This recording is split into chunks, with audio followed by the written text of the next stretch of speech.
Good morning. Good morning. Good morning. Hello. I am tired. Very, just oh so very tired. I know that daylight savings time, this is the day that everybody else rejoices. This is the day where everyone's like, oh, great. I get an extra hour of sleep. This is awesome. Not for me, because my brain hates me. And everybody else gets to sleep one extra hour. I just wake up an hour earlier with the same amount of sleep and start my day with an extra hour of awake time over everybody else. So right now it is 7:12, 7:15, 7:12. I have been up since about 2:45, 3 in the morning, if we want to get technical. Not super fun. I don't look forward to this day at all. But I appreciate everybody else is like, hey, great, this is awesome. Yeah, in some places it's a week earlier. In the US, it is today. So I had to change my clocks. You get that little freak out where I go downstairs and I see my oven, right? And my oven is saying, "Hey, it's this time," and I'm going, "Wait, no, wait a second, it's this other time." Not fun for me, but hopefully, hopefully over the next 2 days, I will get back into the swing of things. Does it not happen overnight in other places? It seems weird for it to not be overnight. It seems kind of weird to me for it to be like the middle of the day. It's like 4 p.m. and then it rolls over to 5 p.m., but now it's 4 p.m. again. I don't know how that would work. Anyway, I'm tired. Right? That's all I got. Is I'm tired. That's it. Uh Already finally got the time. Hey, Nee. Hello and good morning to everybody. I know I say good morning, but like I always appreciate when everybody's here. So to everybody who I didn't say over their name specifically. While we are waiting to get into TB, I have a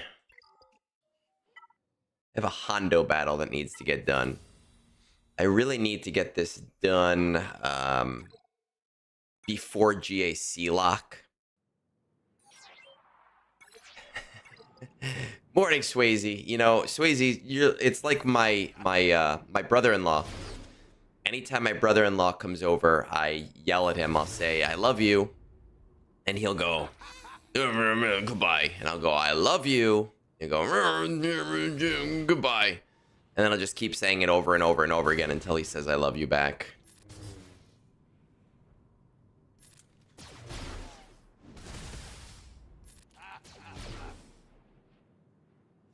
Morning, Happy. I said this last week when we were doing this event.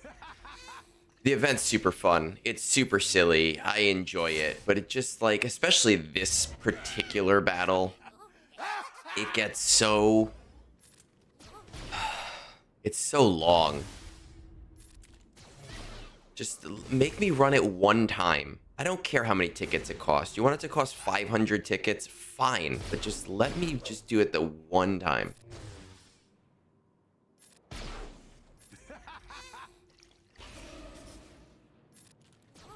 Yeah, I know my brother-in-law loves me.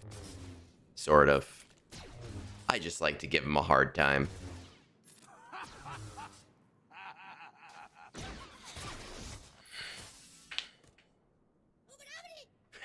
I was never Xander, man, I don't go clubbing. Yeah, I mean, there were a few years where I'd close down the dive bar at like 4 a.m. and then wake up at 7 in the morning to go to work.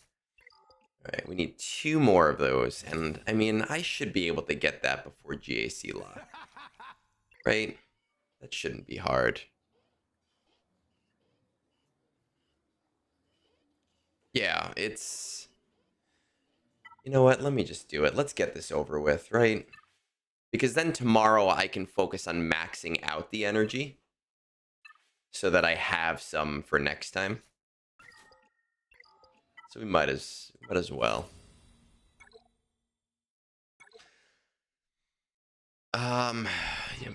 Is the Jedi Master Mace window event possible with only 1 Zeta available? I mean, on the whole, all of the characters, I don't want to say it was a hard event, but it was a pretty tough event, Happy. Like, it was an annoyingly tough event. I don't know if 1 Zeta is going to get you through it, but you know who will probably be able to help you way more than I can? Somebody like Scribe. Scribe is like solid at that kind of stuff. There you go. Hugsy said that they did the entire event with 0 Zetas. So I'm going to trust that. The problem... So a lot of creators, they have like alt accounts because they're insane. And the problem is that when I do an event, I have everything already.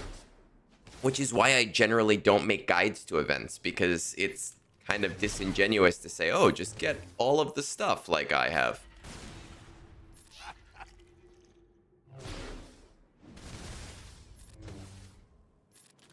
That Temple Guard fight was so freaking annoying. I really hated that fight. Like, it had like a fun gameplay loop to it, right? But God.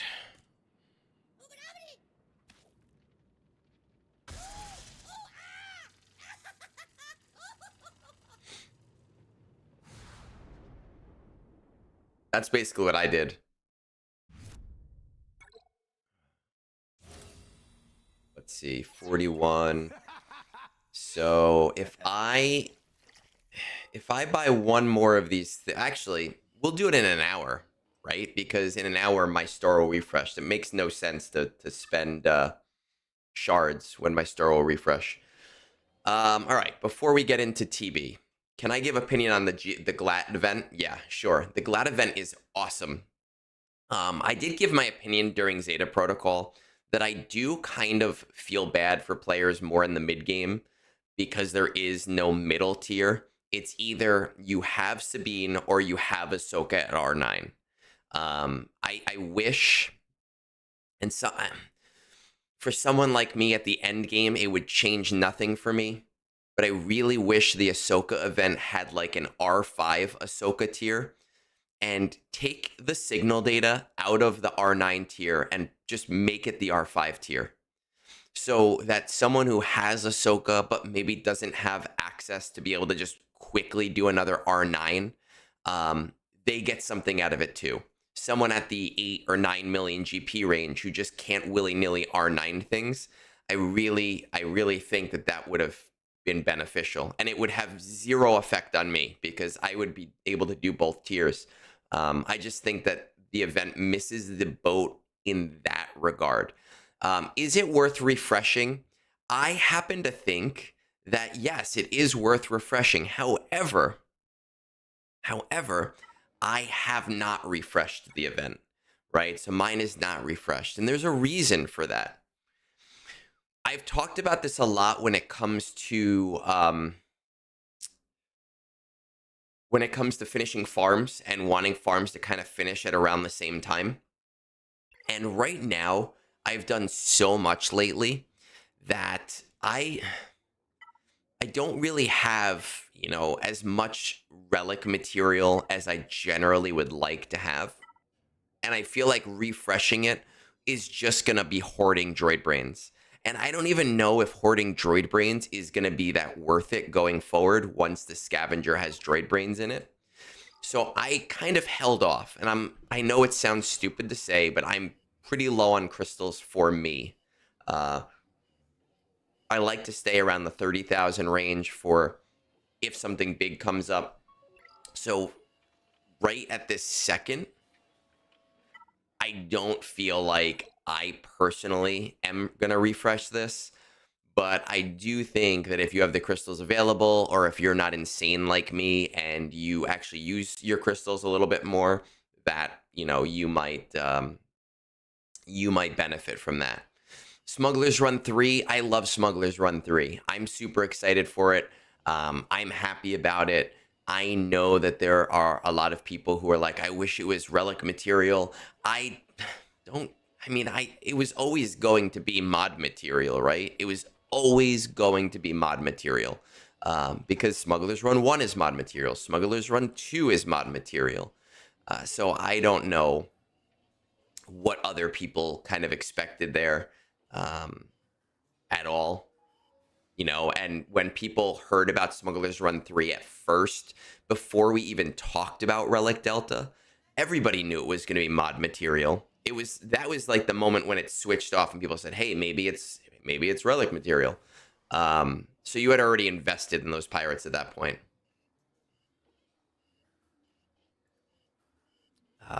Yeah, listen, I think 77k crystals is a lot. Like, I think it's way too much, personally.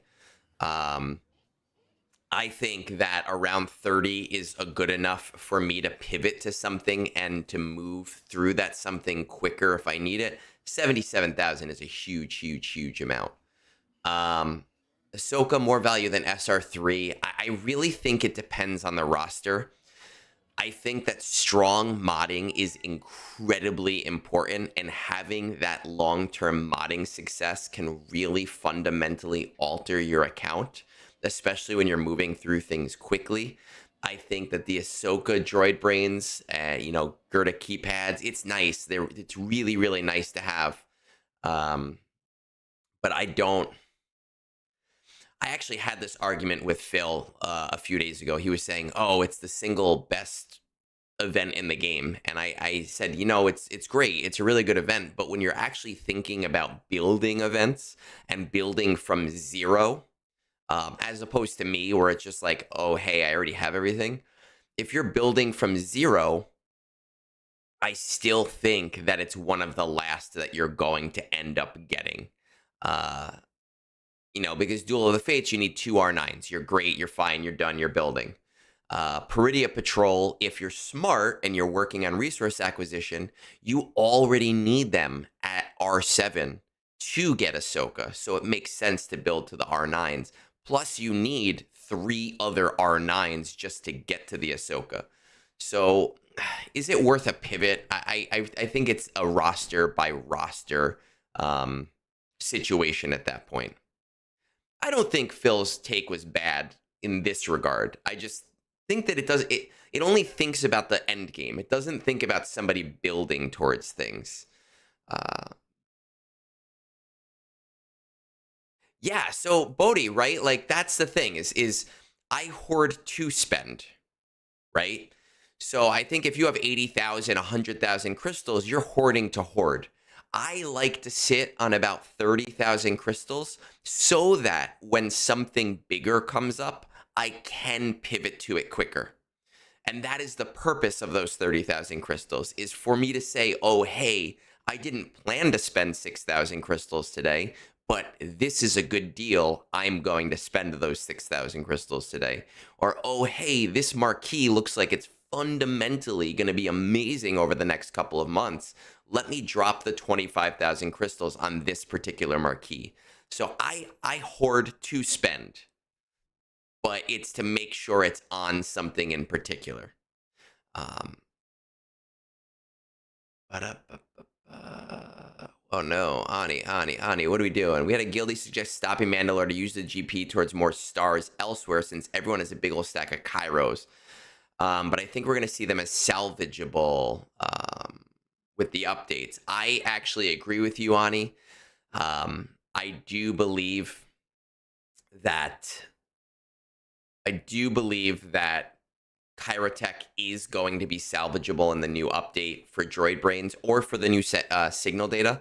So I think that we're going to start to see people not needing Kairos again relatively soon. So it's kind of a nerve thing, but at the same time, when it comes to stars, unless you're on the precipice of a new major star, so where you're getting more R8 material, or you're getting more R9 material, each particular star doesn't actually do that much to your rewards. And Xander, yes, I started with about 35,000 crystals when Jar Jar was announced, and we were able to, I hate saying fully free to play because I'm not a free to play player, but during that time period, we were able to fully save the 90,000 crystals that we needed to get Jar Jar day one, and all of the relic materials to get them all to relic 9 on day one. It was fully saved crystals to be able to build towards that. And it was fun, and it was silly, and it was insane. We are going to keep talking, but it is TB time. And as we know, TB time is pretty low effort. We don't have a ton that needs to happen, so we can continue to chat about different things. My guild looks to be doing pretty good today. We are down 1 right now. We are with an alt who has like 8 million GP. We are going to be at full strength again after TB, though, thankfully. It took 2 weeks to find somebody. We are starting to get our Malachor platoons done, so we're at 2 of 6 as the ones that can be completed. So we're getting there. We are getting there. Pretty much everything can be mostly full auto. Vandor, I don't yet have the right teams to full auto it successfully. But we are getting there. Even this battle here with Rogue One, I have about a 60% win rate on full auto. But we are not going to full auto it because I would like to win it this time, and I always seem to win it once and lose it once. Vance needs a roster review. Yeah. Vance doesn't listen to me. So, I don't have an R9 Lord Vader is the thing right now. I would love to have an R9 Lord Vader, but my guild keeps forgetting certain platoons, and then I have to do them because I am a good guy, and I end up eating that. So I have the other clones, but I do not have an R9 Lord Vader. You should be good now to just hit auto.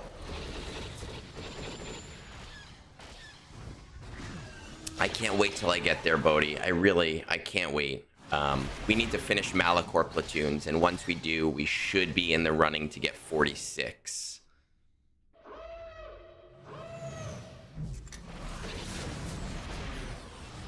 Well, if you're donating to the R9 funds for these things,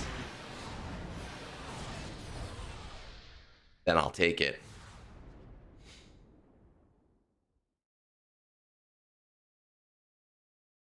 But I am low on materials, and I did not buy any 500 credit packs. I'm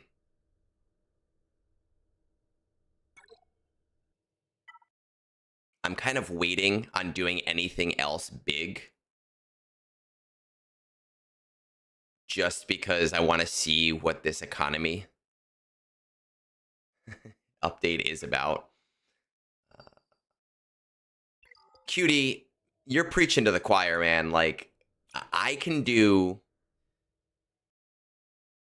I can do pretty much almost every battle in all.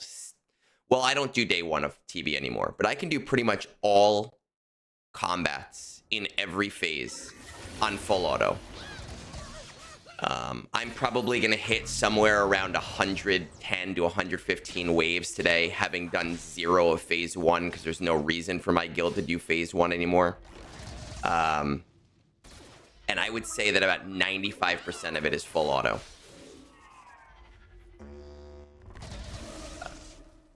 Vance's problem is he listens to too many people rather than following a plan. I would agree with you, Xander. Sometimes he PMs me and he goes, oh, hey, I just did this thing. And I'll go, why did you do that thing? And he'll say, oh, someone on Discord told me to. And then I'll call him an idiot.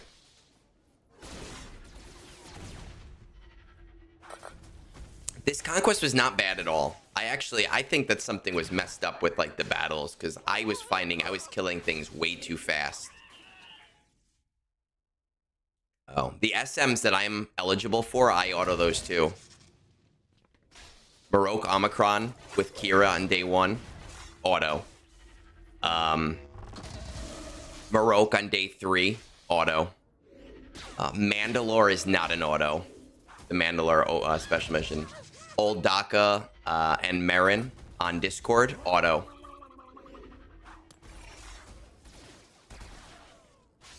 Can I take him back from Tass's server? No. Maybe he'll move on to Tass. Dan, I think, who am I playing today? Who are the Broncos playing? I think we're playing the Texans, aren't we?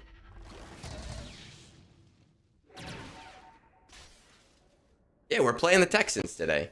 At 1 p.m. I will be watching, but then I'm supposed to do Tribe Talk with Scribe, and I don't know the exact time of that, and I hope I get to watch at least most of my game today. We are second in the league right now. I am super excited about that. And the Texans, I don't think, have a great record. I'm playing my guildmate in fantasy, who I never beat. Every year I always lose to him every single time. But right now my points, if the averages work out, look to be in my favor, which is very rare.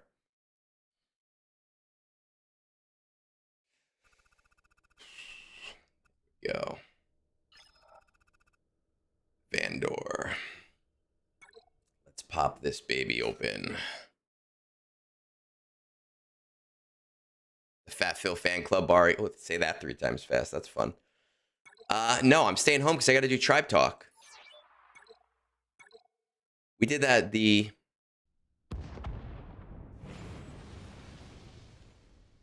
We did the Broncos bar in the city a few weeks ago, and it was very funny because we went to the Broncos bar. I forget who we were playing that week. I think it was the Eagles. Pretty sure it was the Eagles. Because that was the game that we were just getting crushed. And we left a little after the 3rd quarter started because we needed to make our bus. And we were losing. We didn't think we could win at all. And we didn't want to wait 2 hours for the bus. So we started walking home to the bus. And on the way home, on the way to Port Authority, we scored a touchdown. And then we sat down on the bench and we scored another touchdown. And we were, like, really pissed because we were like, man, the electricity in that bar right now must be exploding and we're missing it. It was very upsetting.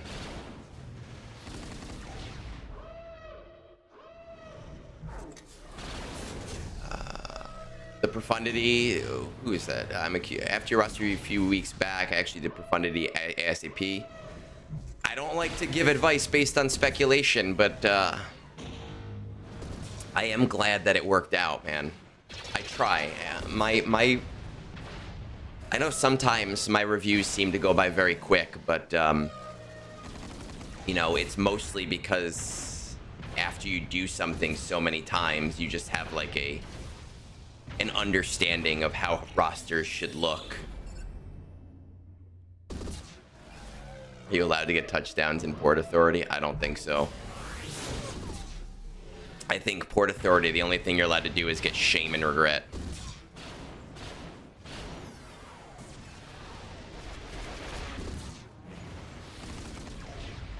Are we there? Bodhi, I gotta tell you that I already am the annoying kid in the car. Me and somebody else who, you know, who's well known, but I don't know if he outed himself. Every day it's like, hey, that thing about the economic update, you're getting us that today, right? I know, but the thing is, when you go, we wanted to go into the city, and the city, we don't drive into the city, we take the bus, and it was a weird time where there was like a 6 p.m. bus and then an 8:30 p.m. bus, and we were kind of like, well, we don't want to wait that long.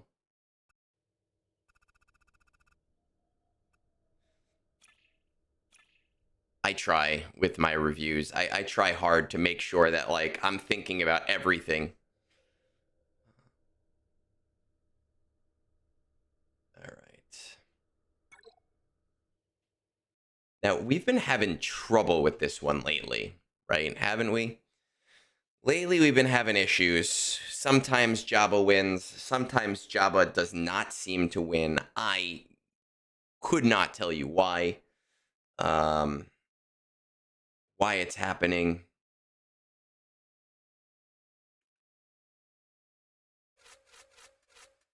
Let's do... Can you do 4? Oh, I only have 3. Let's do... Malgus, Malik, and...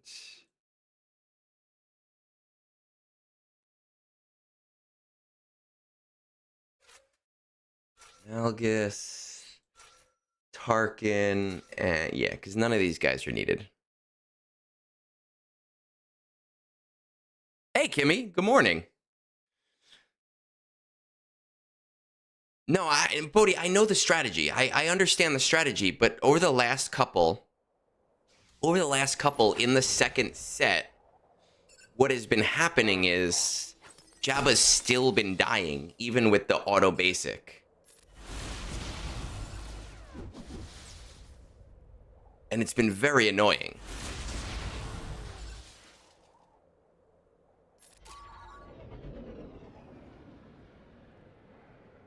Ew, ads. We don't like ads here. We don't turn on mid-rolls during our stream on YouTube. Even though I can make ones more dollars doing it.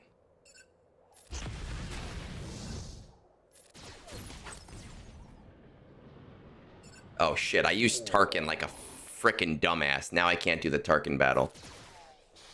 That sucks. Not that it ever does anything anyway. That was silly of me.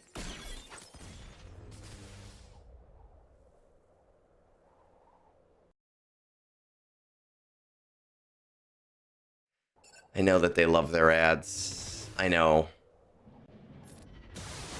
It's how they make their money.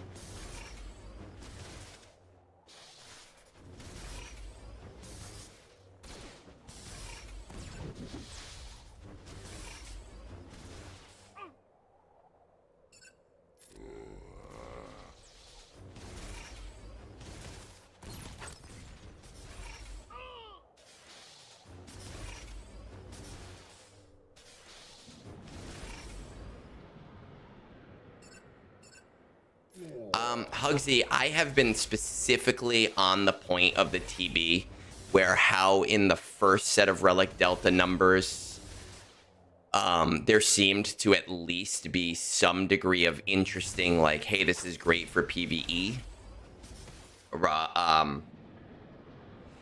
And I have very strongly suggested that there be a totally separate set of numbers for PvE. But I have not heard back. I have also suggested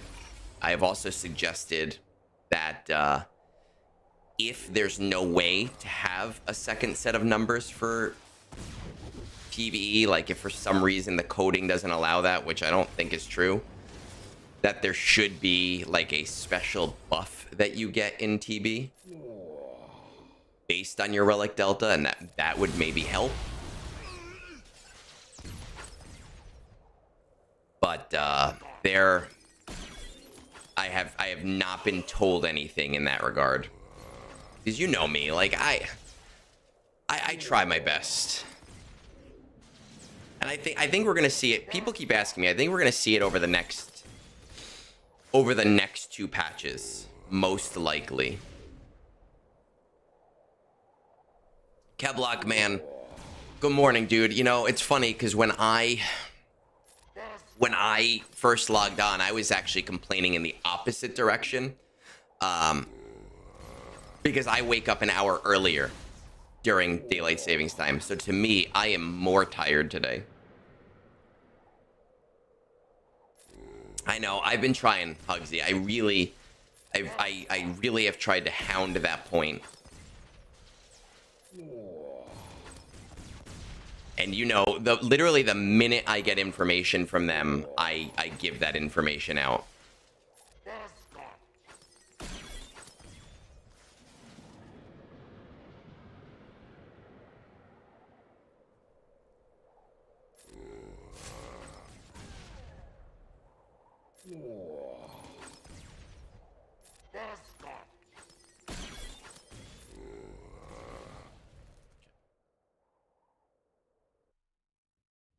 The PvP number to 0.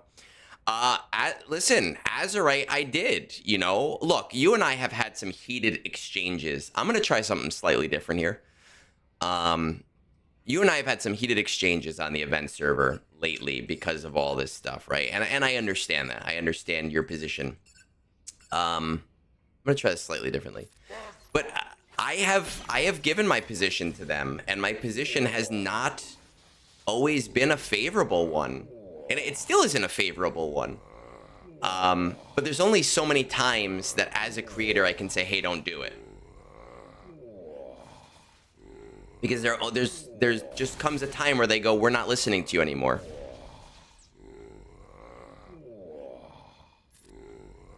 But yeah, I have said that. I've said this is not a great idea.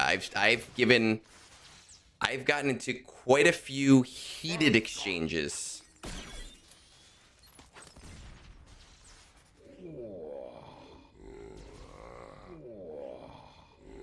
Okay.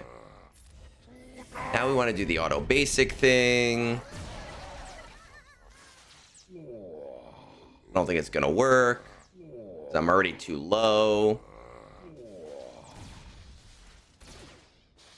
Yeah, I'm way too low for this to work. Well, I tried that a different way that time, which was not the right way to do it, but I assumed that maybe I'd have a chance that way.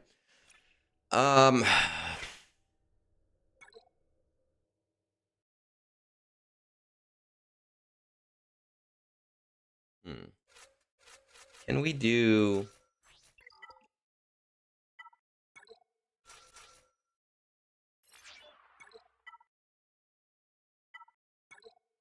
Can Hondo do something here? With just, like, extra characters? What if we do something like that?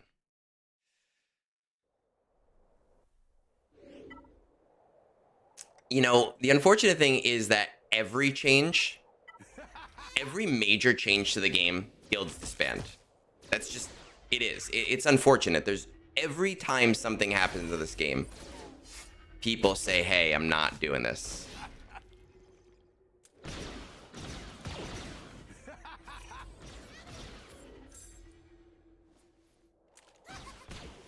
I understand being upset about it. Like, when my guild broke up in WoW, I quit the game and like, I could not play anymore just because I could not fathom playing with a different group of people. So, like, I get not being happy.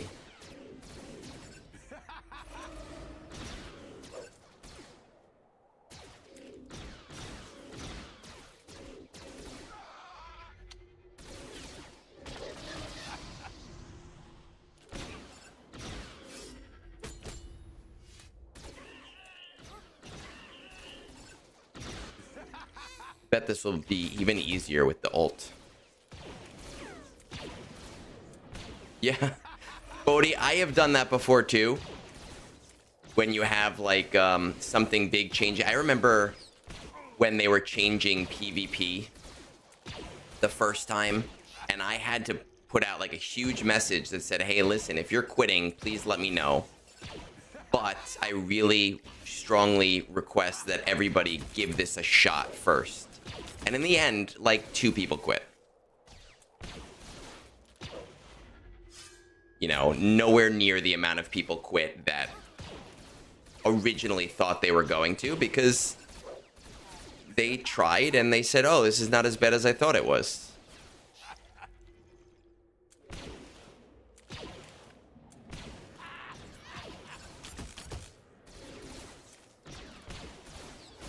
Just might not have the damage at this point. If only I had the ult. We're being cheap this morning, and we're waiting until 8. So that I don't have to pay those 25 crystals.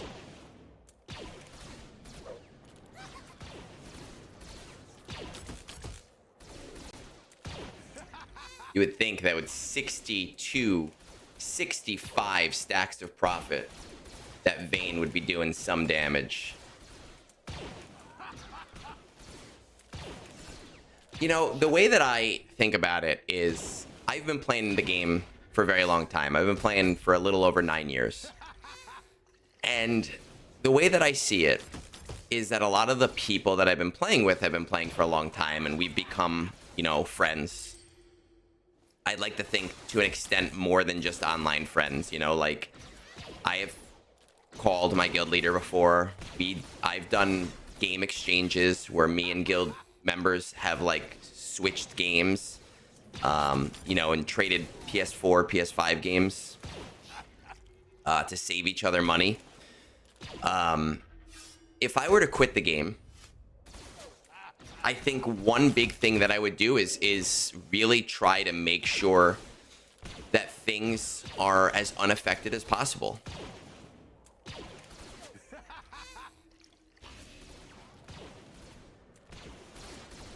You know, I would be taking a little bit of time and saying, hey, this is what we're doing, and this is why I'm leaving, and I'm going to give it a few weeks, but, like, this is how the transition is going to work. That's fucking stupid. What the hell is the point of... Like, if you're going to give me full stacks, you're going to give me, like... a thing that says, hey, you get to, you get this I'm gonna try hitting this guy. You get a million stacks of profit instead of the max 5. The buff itself needs to tell me that the max is 5 now.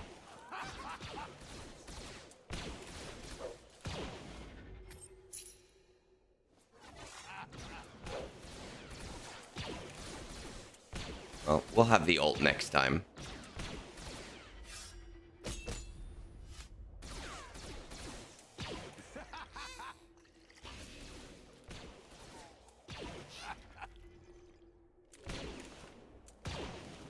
Oh, hey, maybe we'll get there.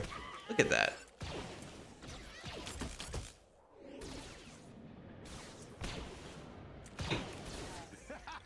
I don't think that Delta is going to have as much of an impact as these people who quit beforehand are thinking that it's going to. And I think it's just a real shame that people are quitting the game before trying it out, because I think that they're going to see, like, oh, actually... No, Con, like, you can look at it right here. You go into... Here, it says profit. 10% critical chance and critical damage per stack until end of battle. It doesn't say max 5. In profit itself, it says you can only get 5 max stacks. But that stack amount is that 5 max stacks that you can get is canceled out when you are Hondo.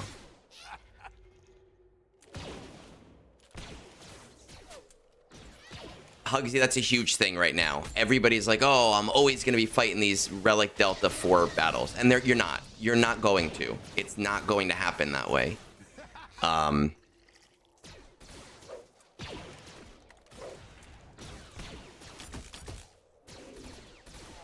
just don't see it in the same way that people do. You know, do I think Delta is necessary? I don't. But, you know, I don't think it's going to have the effect that people think that it's going to have. And I know that there are people saying, well, then what's the point of Delta? The point of Delta is that it's a long-term change. It's not about Relic 10. It's not about 2025. It's about 2027. It's about making sure they can continue to build that out.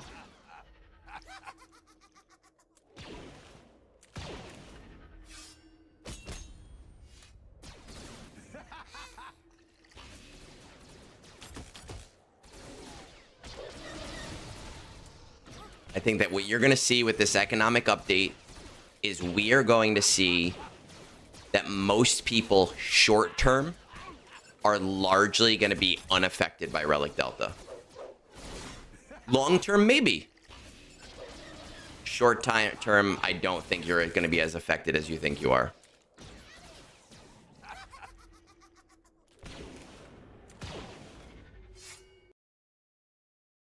Tiny Bubbles. It's very sad that I can't say from House of the Hut anymore, but I understand.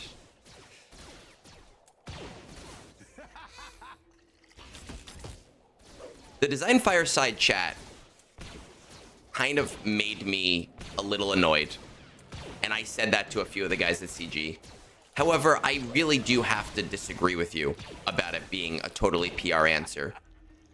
And there are a lot of people that I know who reached out to me afterwards and legitimately said, hey, now I understand it, and now I get it, and now I'm not mad anymore.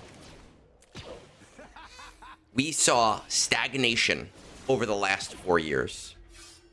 And while, again, and I hate that I have to keep caveating this and keep saying, oh, blah, blah, blah. No.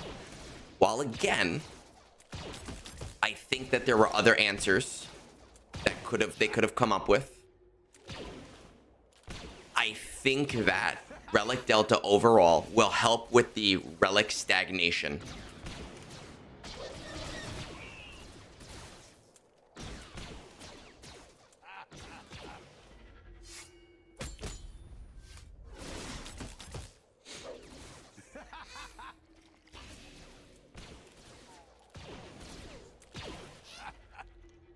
I can't believe I'm actually going to win this.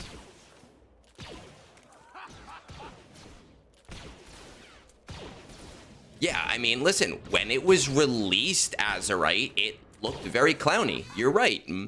95% of people were mad about Relic Delta when it was first released, but it's so disingenuous to talk about it from that perspective, because that's not where we are right now. We're at, you know, volume 5, version 5, which is very different from version 1. Why would the short term be less than the long term? Here's why, Phil. And not Fat Phil, but Phil. I believe that what is going to happen, and first of all, it's important to know from Relic testing that Relic Delta 3 is right around where battles fall off. And I believe that the economic updates are going to be strong enough to make Relic 7 roughly the new bottom out point. So that 99% of matches over the short term are going to exist in a world where Relic Delta 3 is the maximum. Now, I think that because of the way that Relic Delta works, that they are going to add more relics more quickly than they have in the past. And so once we start getting into Relic 11 and 12, you might see that disparity that we already have exist kind of increase again. What do I mean by Relic stagnation, Thana? Relic 9 came out 4 years ago. That's what I mean.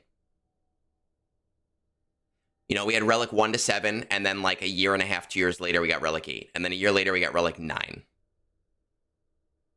And then 4 years later, we're still rating on Relic 10. G13, you've got 7 assault battles that give you finisher mats. You have the ability to pick and choose the mats that you get now. When I was fucking getting G13s, it was just like, you get random G12 gear, good luck. Hopefully it's the stuff that you want. You get to fucking pick and choose now. Oh, that's the wrong one. Where is it?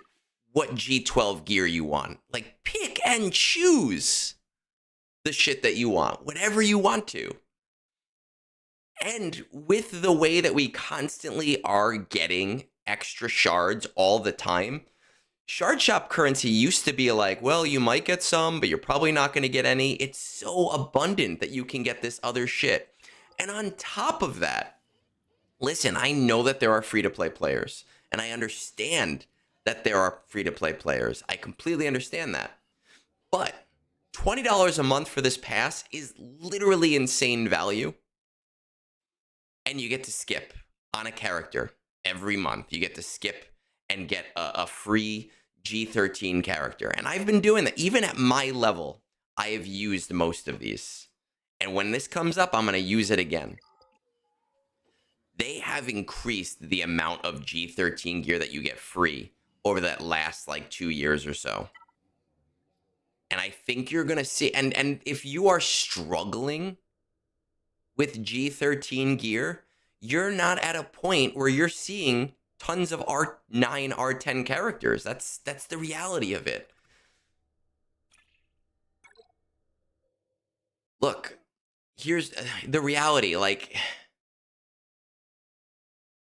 the reality is everybody decides what they believe is worth it. Value-wise. And I can only tell you things based on the absolute perceived market value. And the perceived market value of that pass is huge based on what you get, right? Like if we look at it, and I'll show you, because all of the passes are the same. Okay, so if I go in here and I go to .gg right here, here's my charts, and I go to the current episode pass, which is the same, even though it says era of piracy, it's literally the same thing. Era of bounty hunter bros. Right? All of the levels, everything that you get, blah, blah, blah. Even without the episode currency, I have valued the episode currency as 0 because I just don't know how to value it. Even without the episode currency.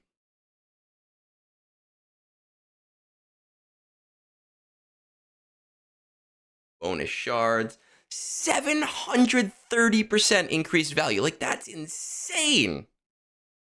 There is no such pack like that. It's so insane. And you don't have to buy. Like, I get it. I understand it's not for everybody. I completely understand that. And I get not everybody wants to spend money. I completely understand that. But CG has done nothing but lower prices and increase the flow of materials over the last 2 years. And Hugsy, again, episode currency. Okay. I don't know why you would value the new character shards as a 0, because the new character shards are going to get you towards also being able to build out that character, right? But new marquee, let's say 0, 0. Even with 0 shards, 530% increase in value. 0 shards. And that doesn't even include the lightspeed token that you get, the R1 lightspeed token.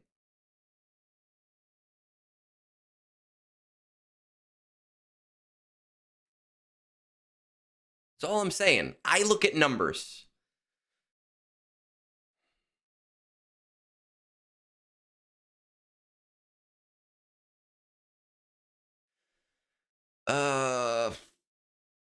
What do we do here? I don't know what I want to do here. I don't even, because I put Tarkin in. I don't have any other scepter, but somebody said that Ahsoka autos this or solos this. So let's just throw Ahsoka with randos and see what happens.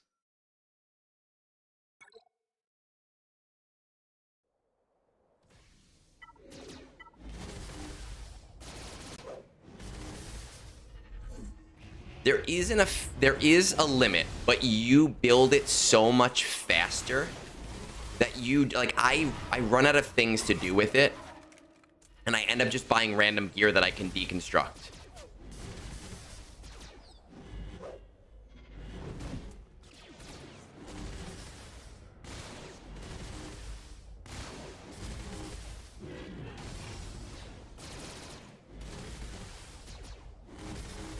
Now again, listen, if your criticism is, you know, I think $20 a month is too much to spend on a mobile game, that's fair. That's your belief, and I support anybody's belief to run their account the way that they feel they should run their account, right? Like, totally fair.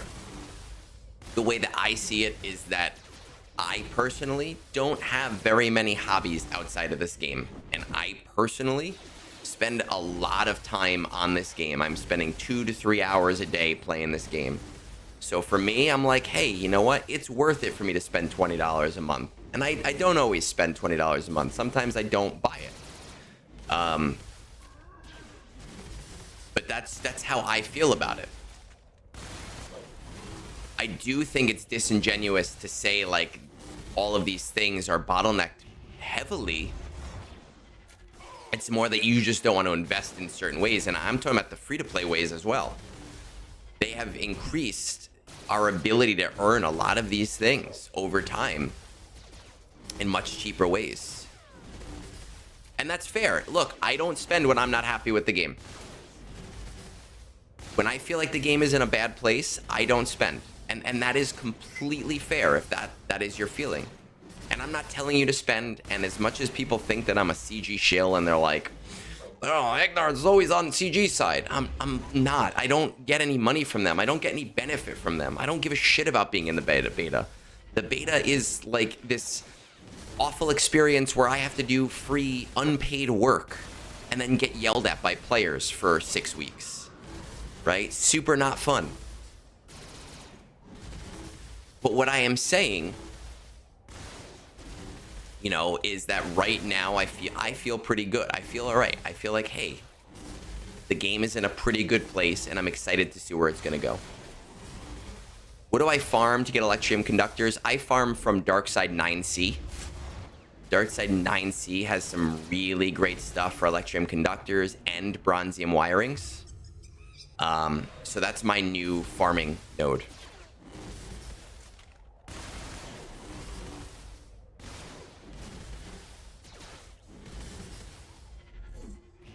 They've increased the cadence of new characters as of about 2 years ago. Yes, they have. 100% they have. But 2 years ago, also, those new characters cost $300 to invest in right away. Now, if you want them right away, they cost about $125. And you can do everything in between. If you're like, you know what, I want to invest $5. Darkside 9C is what I farm.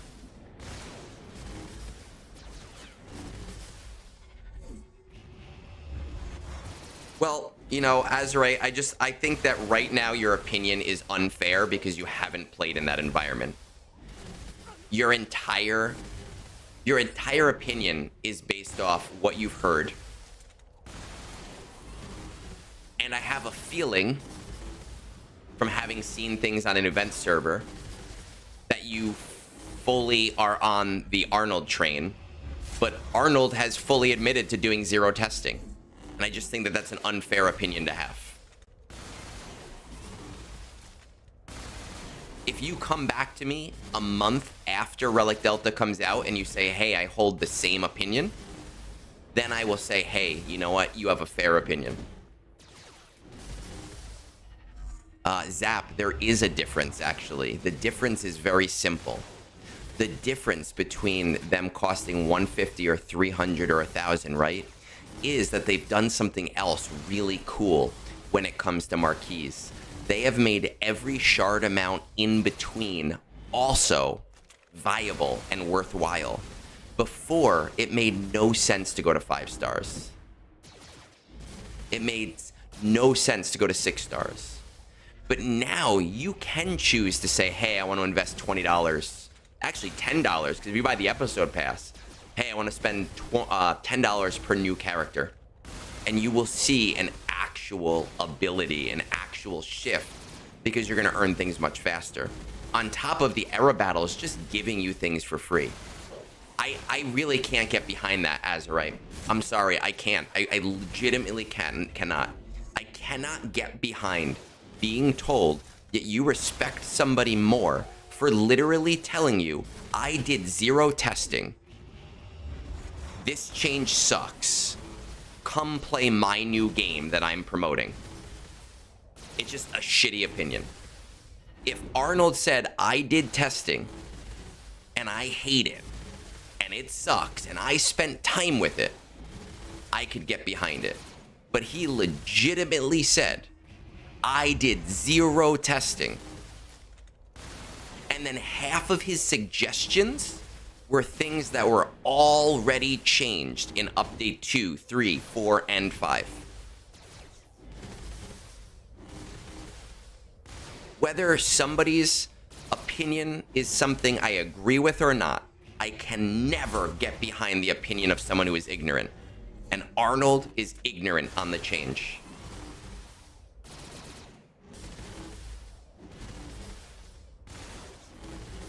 I hate ignorance. I hate ignorant people. I hate people who try to sway the opinions of others based on misinformation. And even worse, information that you legitimately told people that you have no information on. But then saying they should listen to you. I can't get behind that. It's fucking US politics all over again, and I'm not talking about US politics right now.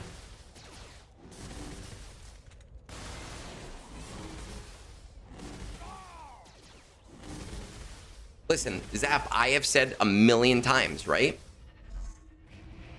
I have been saying a million times, I do not believe that this change is necessary. I've said that.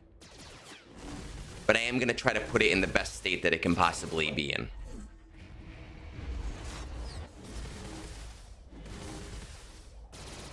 You can look at any one of my Relic Delta videos, and I've never said, oh my god, this is an amazing change.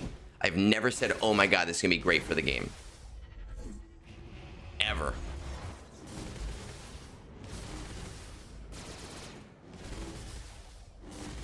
But I also still, even, right, the first episode update, what did I say? I said, I'm waiting for more information because I know there's more information.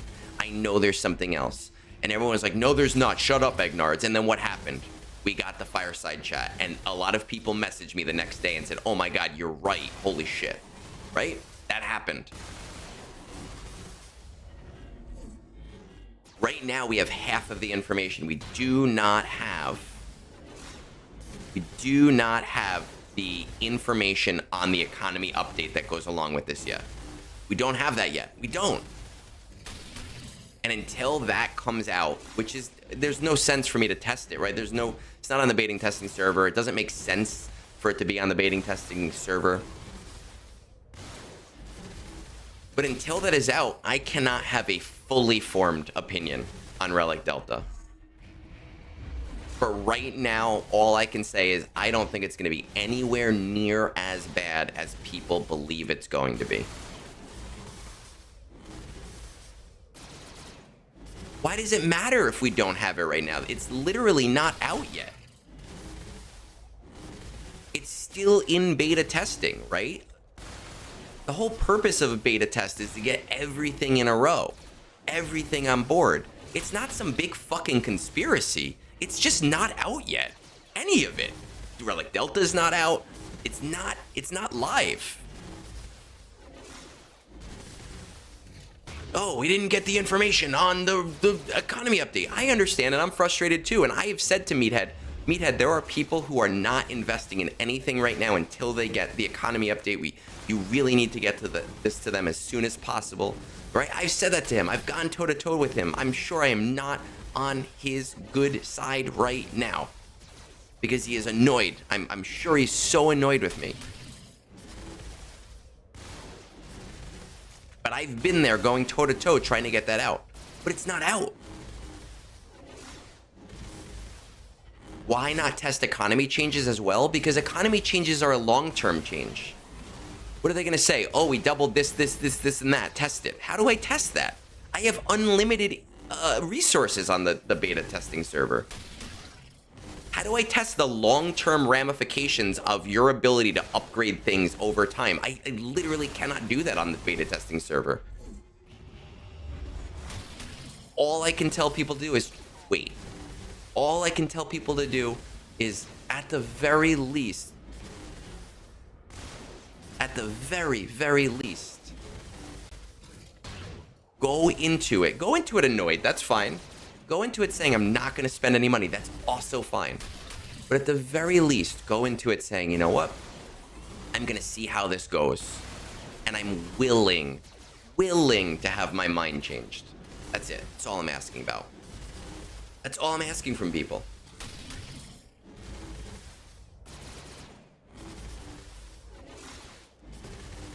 Whew, man.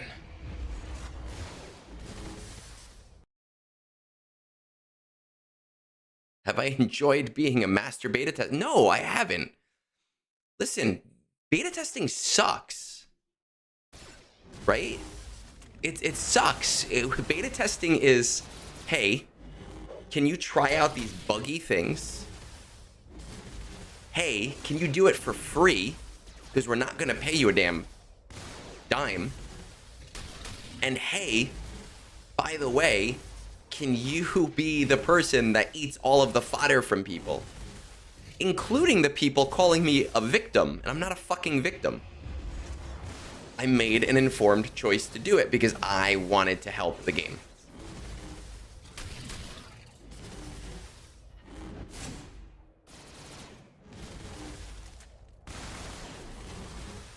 I don't think it is wrong to have a sponsor at all. I think that a lot of people who have never done content creation don't understand how much time, work, effort, energy goes into it, how much frustration, how much people feel like they are owed our time. I don't think that it is wrong to have a sponsor, but I do think that anytime somebody provides you information, you have to ask, how do they benefit? And you have to ask, you know, what is the information going on right now? What is the cycle of information? And in Arnold's case, in this specific instance, he released a 20-minute video. And during that 20-minute video, he spent the first 5 minutes promoting another game. He spent the next 4 minutes shitting on a change that he admitted he had zero information on and did zero testing on. And then he spent the rest of his video promoting his own game. And that's fine if that's what you want to do, but it's ridiculous to try and say, hey, look at my opinion and agree with it. Vance, does this battle normally take so long? I've never done this battle before, and there's no Spectre on this team. This is a 0 Spectre team. If I were playing this on my own, not on stream right now, I probably would have just gotten out of the battle. However, because I'm on stream and I just want to talk to people, I'm letting it run.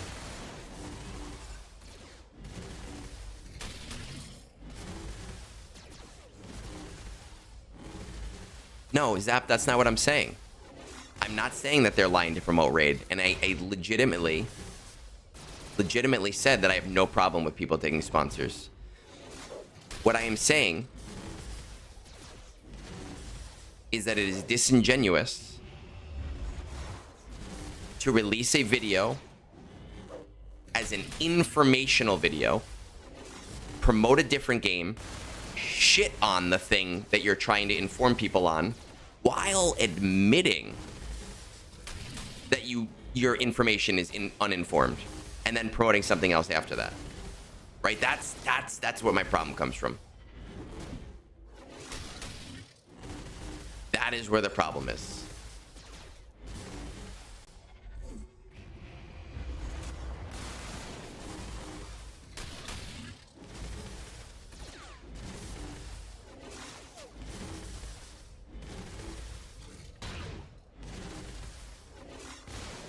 You know, the problem isn't the armor. The problem is because they keep getting the health.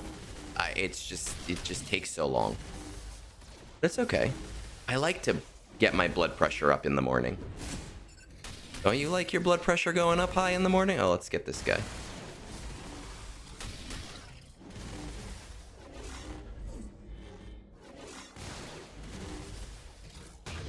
Zepho mission on full auto. Zepho. Yeah, I don't use Ahsoka on Zepho. I've heard she can do it, but I don't use her on Zepho at all.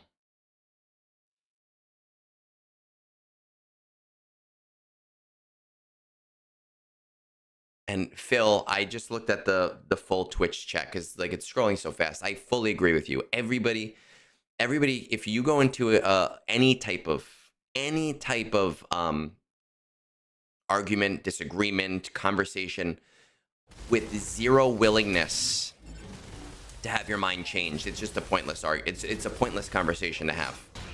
Nobody wins there. The only difference in this particular conversation is that in this entire chat right now, I'm the only person who has actual first-hand information. Is the R9 Ahsoka tier worth refreshing? I have personally not refreshed it because I just don't think it benefits me right in this particular second, but I do think that it is worth refreshing.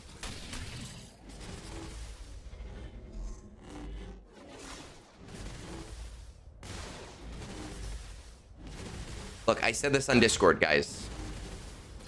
Arnold is an entertainer, and he's very good at that. He's a very good entertainer. He is a solid entertainer. I give him so much credit for what he is able to do with his platform. He is an entertainer first, but you don't go to entertainers for information. Just like I don't particularly think I'm very entertaining. Nobody shows up for brunch because they're like, man, Egnards is gonna fucking juggle his balls in his hand. I don't do that. I do silly things because I believe that they're funny to me. But you come to me for information. You completely disagree with CG's point that counters of Delta 4 Plus shouldn't work. A lot of counters at 4 Plus do still work. A lot of the ones that currently are the ones people are worried about still work. Then we say, well, then what's the point of Relic Delta? And then I say, well, I already answered that.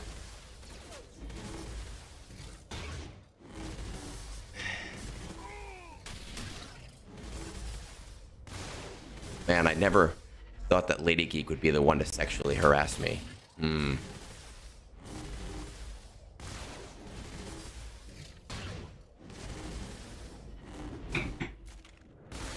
Look, my R4 Relic 4 my Relic 4 Treya was beating Relic 9 3 Omicron Jar Jar Gungans. Okay? My Relic 4 Treya was beating Relic 9 3 Omicron Gungans. I've said that so many times.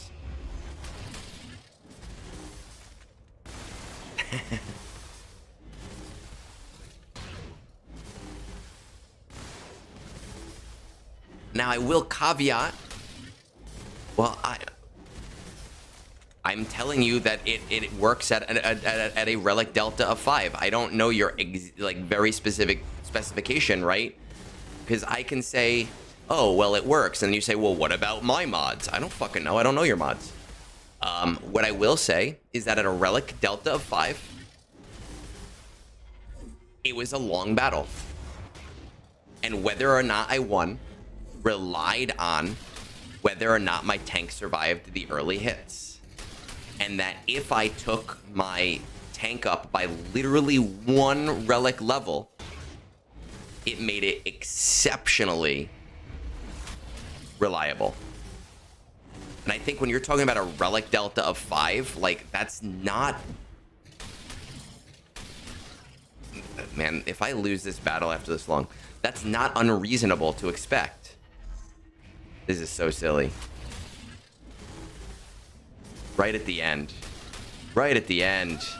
Oh my god, we spent so much time.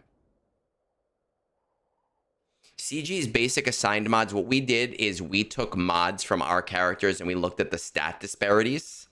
And we looked at those stat disparities and we increased the enemy stats by those disparities so that the modding felt genuous.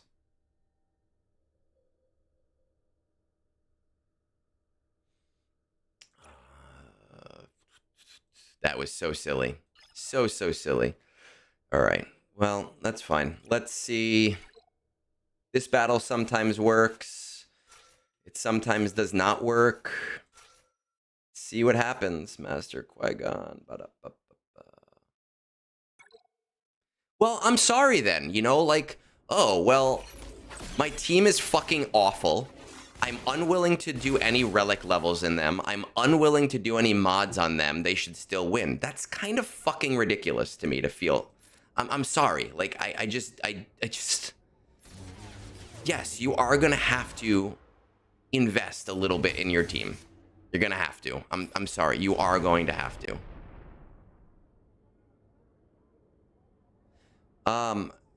Caleb, you are going to have to reset it manually, but I would wait a day. The timing is really weird on the first day of daylight savings time.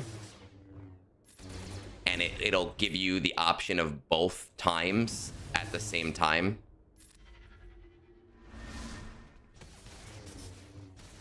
I just think it's a... I'm sorry, I can't... But it's a huge, like... It's such a huge disparity. The kit does still counter the kit. The kit still counters the kit. But the other person has invested so much more that they've been able to overcome that. Meanwhile, you've said, nah, fuck it. I just don't even... I don't even care to invest in their mods.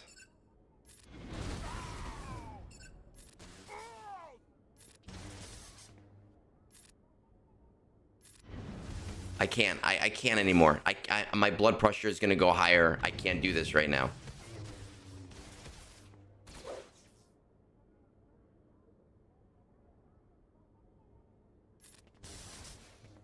I'm going to exist in my bubble. And we're going to play TB. Because right now what's happening is I'm having an argument with someone who does not have any information on the update. And who is unwilling to do even the smallest changes to make sure that Relic Delta does not negatively affect it. Like the smallest changes. I can't do it.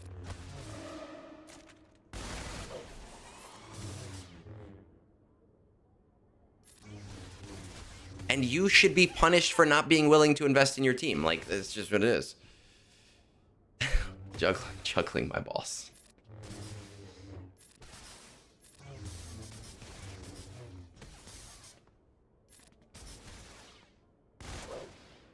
I'm going to tell you that the character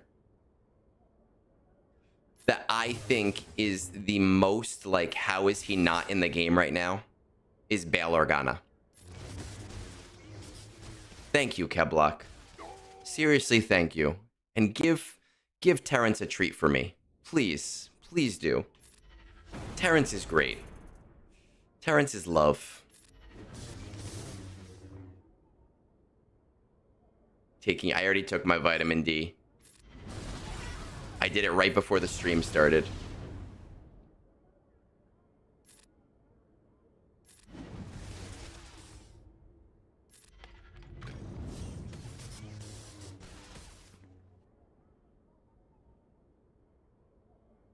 I mean, do you want my hands up this high? Like, I don't... I will tell you that I am wearing beautiful The Grinch pajamas.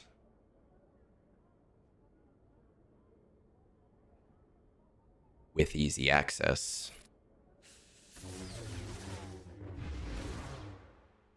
Easy access Grinch pajamas.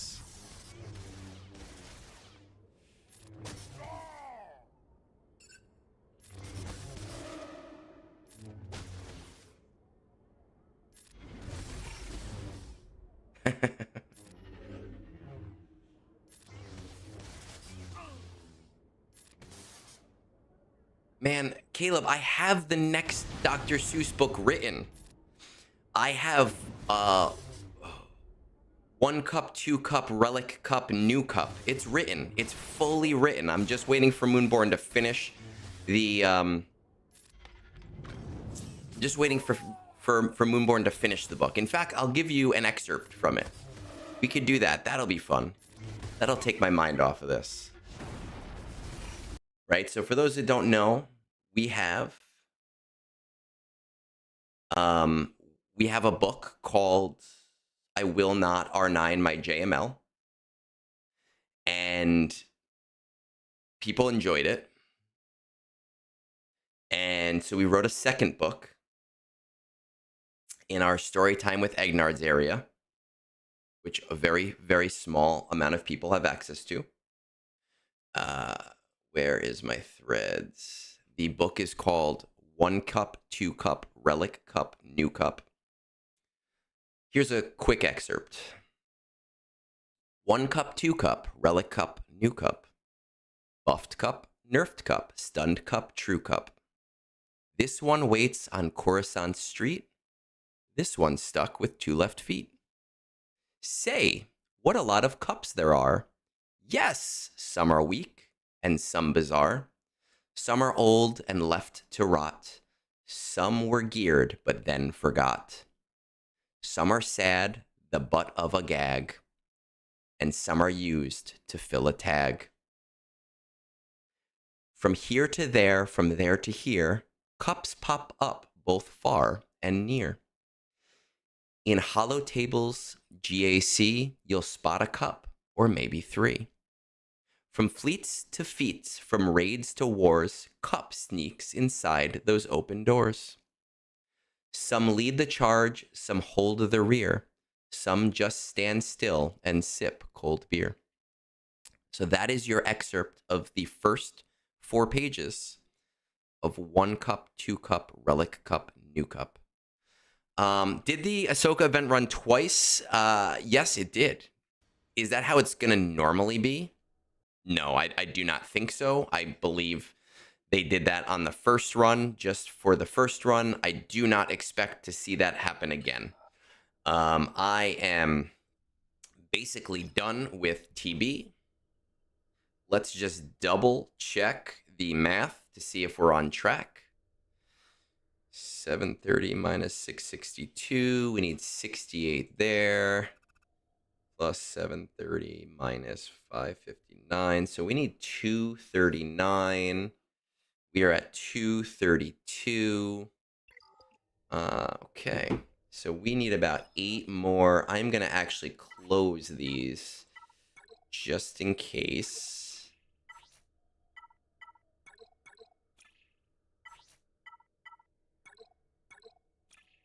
Just in case. And I'm going to see if the bot was run recently.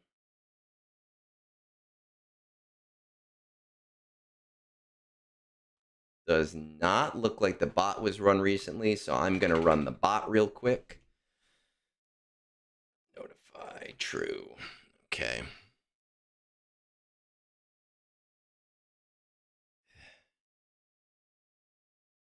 Thank you, Nomad. Thank you. I always appreciate you coming in with some kind of knowledge, right? Right. Have closed.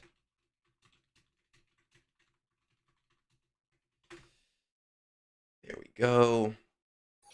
We're going to pop the game back open.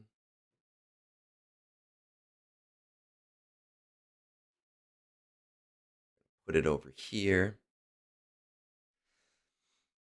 Yeah, so just tag Moonborn and be like, Moonborn, where is our cup book? And maybe he'll finish it. He's been very busy, though. He's been super busy. He's got a lot of stuff going on. Oh, the shard shop doesn't refresh at this time. Damn it. Whatever. I don't need it right now, so I'm not doing it right now. Okay. We are going into Conquest now. The habit of hearing you sing song. Yeah, we want to do a whole whole Dr. Seuss thing, but they're very time consuming. And it's very easy for me to write them, but then Moonborn has to transcribe the things that I've said into something ridiculous, and it's very difficult to do that. So let's pop into Conquest. What do I need? Because I need a I didn't expect to get a pirate DC, but now I need a pirate DC. I don't have the right one, right? I need one for Hondo.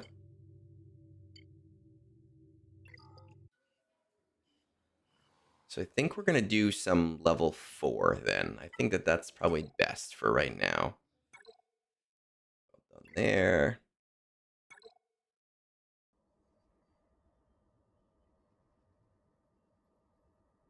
$126, right? 126.00. Sector 4.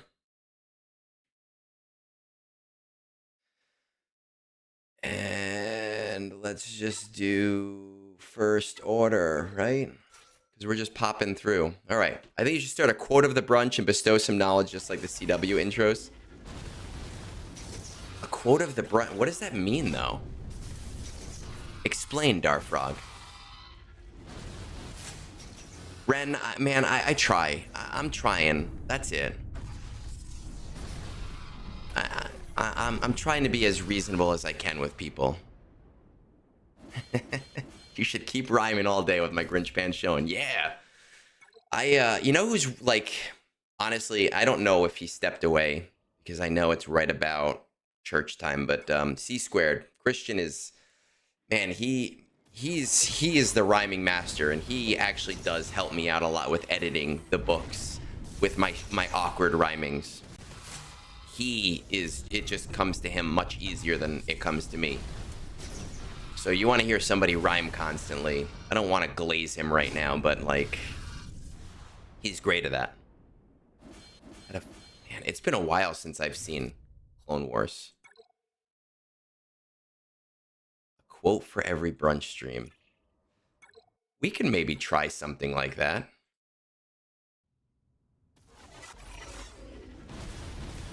I'll have to look at some good ones. We'll ask, while these battles are running, we'll ask ChatGPT to give us a great quote just for today.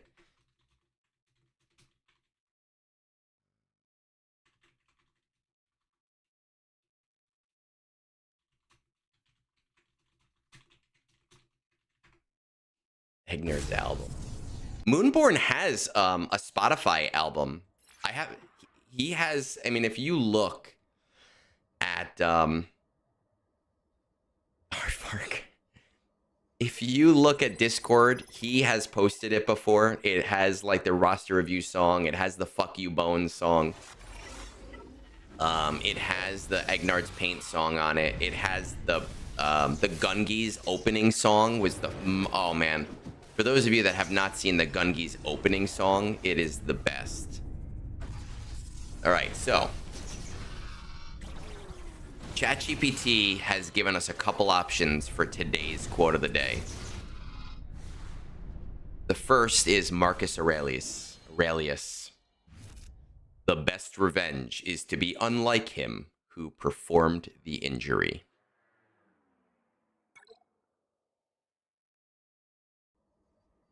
The second one is Thomas Jefferson. It is, when angry, count to 10 before you speak. If very angry, count to 100. Interesting.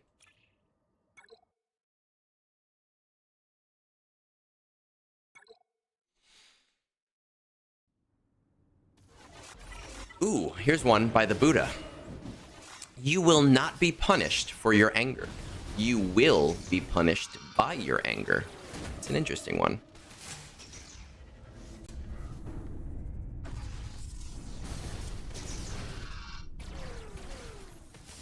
Here's Aristotle. Anybody can become angry. That is easy. But to be angry with the right person and to the right degree and at the right time and for the right purpose and in the right way, that is not within everybody's power, and it is not easy. Interesting.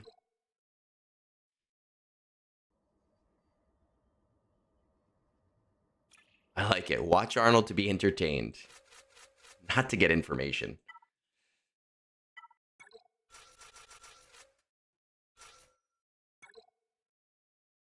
End with a run on sentence. Well, listen, it is, I'm sure, translated from Greek, so I don't know if they had the same sentence structure rules that we have. Hey, Hod Hod. I don't see you on my streams as much anymore, but I do see you on Discord constantly, needing my approval. The approval of Daddy Egnards.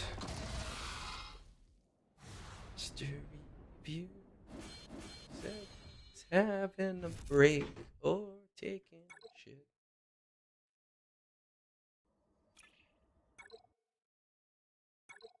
That's why I said that it was translated, right? Let's see if I can find this file on my computer. Gungies, the Gungies 2025. The Gungies. Oh man. For those of you that didn't see the Gungies, I'm going to show you the Gungies intro. This is going to get you guys pumped about the Gungies if you have not seen the Gungies intro. Hold on. Let's do this. Display, stream. Video capture, no. We need a media file. Add a new source, media file.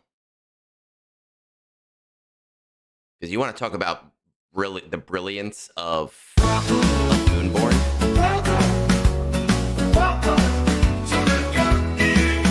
Devised in 2024, but airing first millennia ago.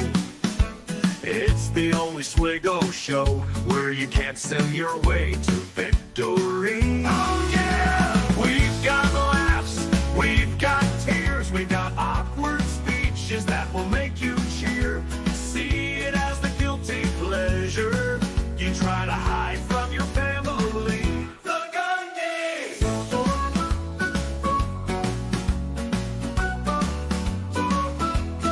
They bring joy into your desolate lives. So hide your kids and hide your wives. Except if you are the wife, then hide your husband. You can actually hide whoever you want as long as it isn't a crime. If you suspect you are a criminal, then please contact your local authorities. Welcome to the Gungies!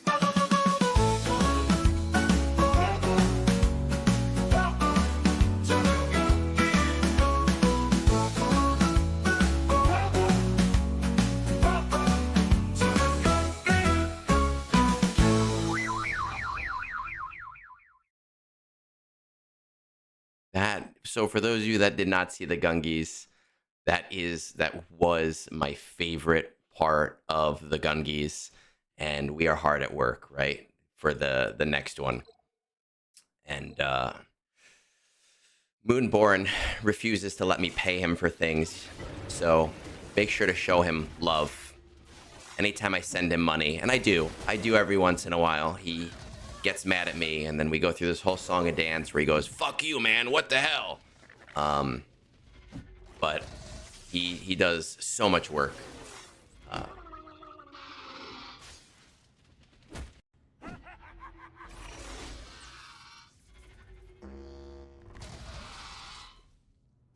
We have a few ideas for the intro to the second one. A lot of it comes down to filming and figuring out how to film things in certain ways, but we have a couple ideas.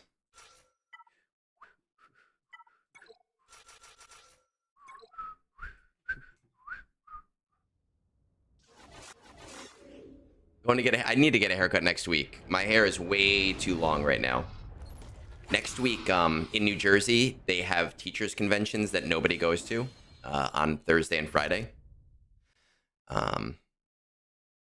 And that's when I'm gonna get my haircut.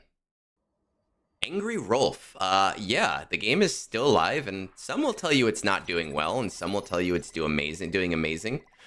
I like the game. I think the game is going great right now. I also want to get a Jar Jar tie for the event, and And honestly, because they make them already, but honestly, I would love to get a Jar Jar print suit jacket, but I don't think if I will be able to convince somebody to get that made when it is copyright infringement. So that's probably going to be a no-go. 10-year account. I started the game in early 2017, January 2017. So I've been playing a long time. It's a lot easier to get into the game now and get back into the game now, by the way. They've made things a lot cheaper, a lot quicker to do.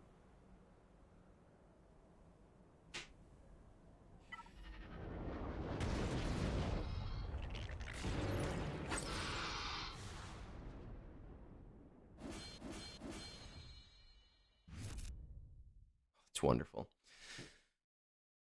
So New Jersey says that I underpaid my taxes by $500. So I get a late fee to $700. And they said I can dispute it, but I have to pay within the next 2 weeks. And I know I didn't underpay because I paid a separate payment earlier in the year. So I sent them a message, and they just sent me a message back saying, please allow 90 days to respond. That's a problem because that payment is due in 2 weeks. And if I don't pay it in those 2 weeks, it goes up another 5%. Some bullshit system.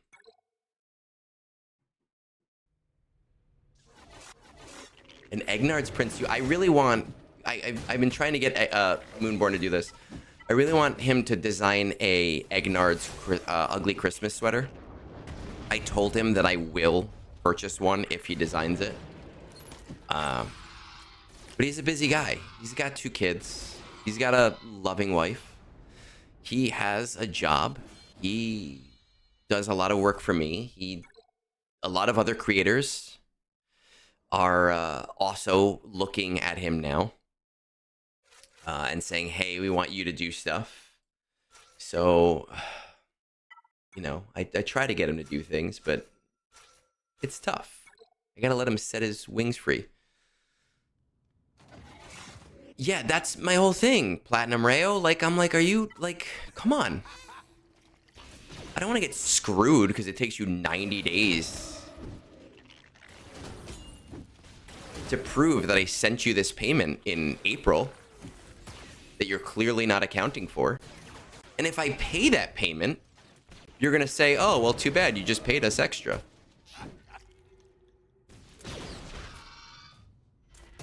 Lothal is actually a very easy fleet battle, Lady Geek. Lothal is a super easy one. Do you have a fully built Radis fleet?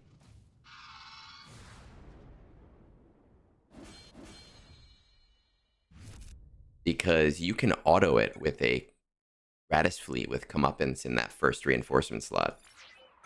I do it every time. I always donate my profundity.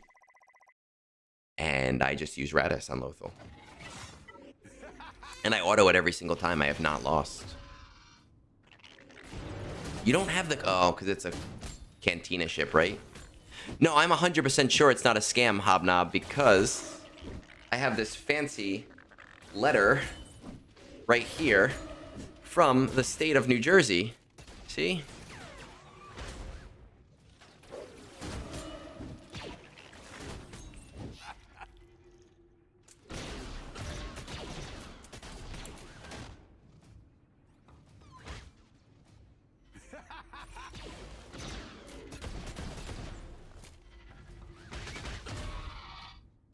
Yeah, Lady Geek, don't you have... what about... did you donate your profund... because, like, Lothal is the easiest fleet mission.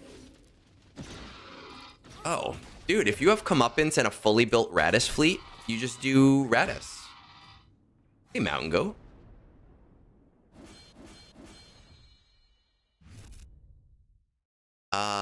Doctor, here's who I want to see of the game. Because I saw it when you had mentioned that, during the Gungi's intro, right? Dr. Evazan and Pondo Baba.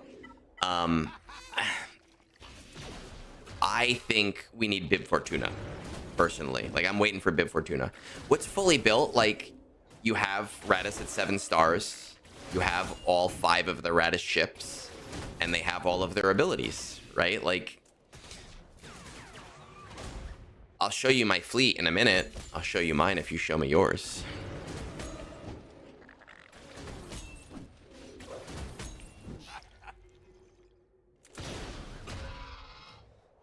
We were actually talking about tax law last week too, and it's very, very, very annoying because of the way that they do things.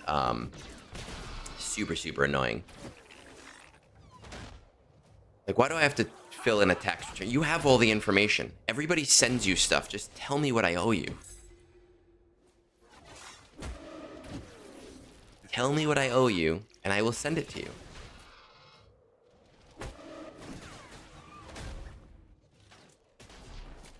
R9 across the board.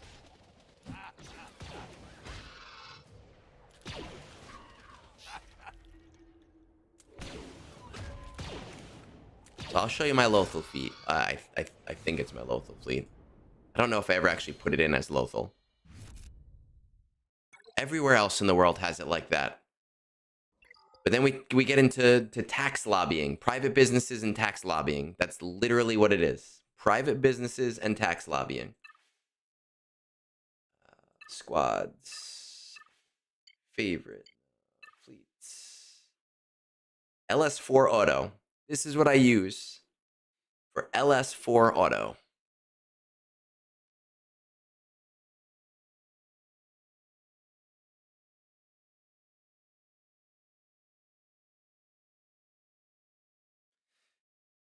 The year's 2024, and Egnards is gonna knock down your door.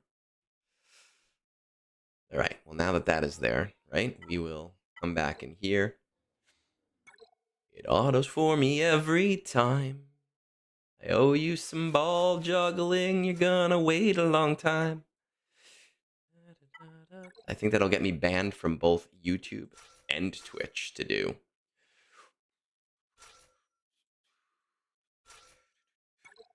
You know, I'm proud of you guys. Because not a single... I know someone's going to say it now. Someone will say it now that I've said it as a joke. But as of right now, we are finishing up Conquest. And not a single person has said, why aren't you just simming it? I'm proud of that.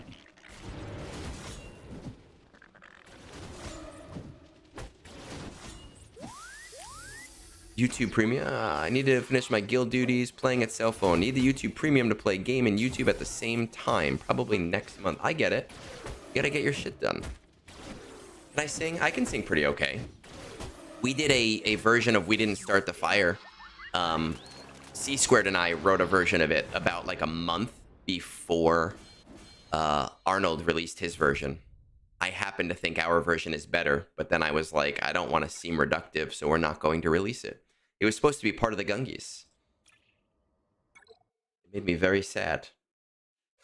Inquisitors. Inquisitors will be faster.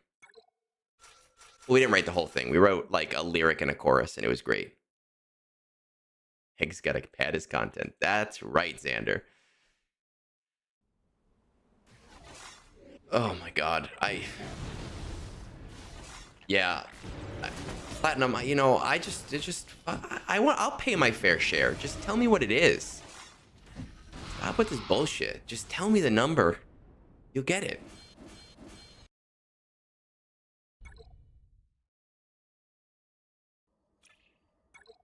Not no tax dodge. 90-day shit. No, I had to deal with for a few years. I don't know if I told you guys this, but there was a time when my plates were cloned. Somebody cloned my plates. And they were racking up toll charges all throughout the country. And after the first 2 toll charges, I surrendered my plates. And I had a receipt of surrender of my plates. But still, for about 2 to 3 years after that, I still got notices. And I would have to go to like the DMV And the DMV would be like, we didn't send it to them. And then I'd have to go back to the toll authority and they'd be like, the DMV sent it to us. And then eventually I found out that the DMV has like a secret DMV police. Like the DMV detectives. It's kind of crazy. I haven't had a notice in like 8 years. That was a terrible time in my life. All right, let's see if we can get a good DC now that Conquest is done. I just need... Okay, that's fine.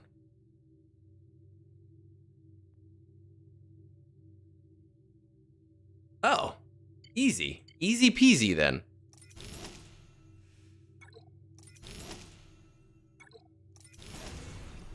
We need Captain Silva. More fucking Quiggled. Come on, man.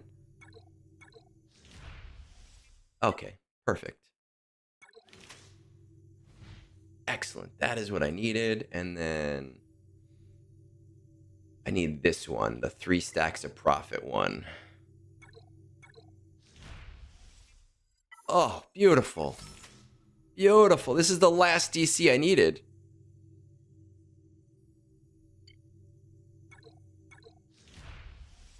Oh my god. Streamer's luck. Look at that shit. Oh, this is so beautiful.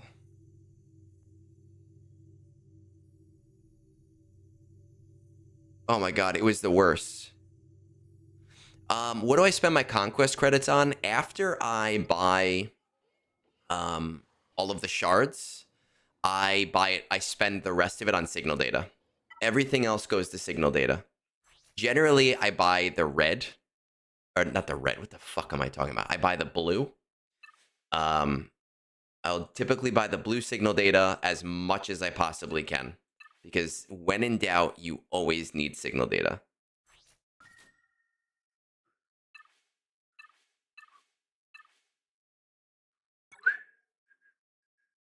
Oh, I know why this store didn't refresh. It's because it's now at 7 a.m., not 8 a.m. Right. Because of daylight savings time. Okay, here's what we're going to do, right? We know the deal. We're done with the game. We've finished everything. A lot of you are waiting for reviews. We're going to try to get through as many of those reviews as I can. But first, I have... Yeah. You know what? If it's red, people are going to think I had that as insider information. It'll be very funny. But first, I do need to go to the bathroom, and I do need to fill this up with water. So we are going to play the Be Right Back song, and we will jump right into the roster review song, and we will get right into it for the day. So I will be right back.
We interrupt this break to tell you that I went into my kitchen to get water, and I have found that my dumbass cat has rammed her head into the feeder so many times that the entire thing is knocked over.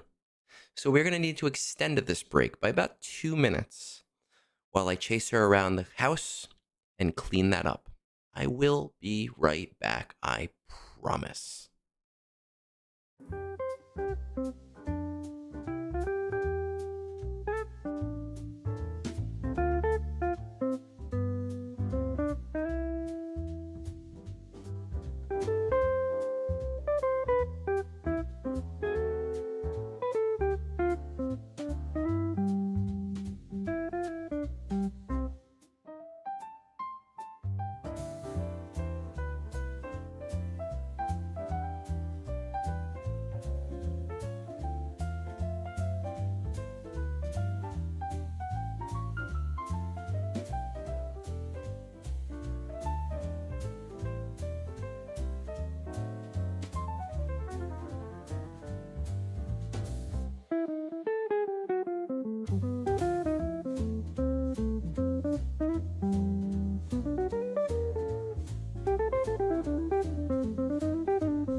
Roster reviews.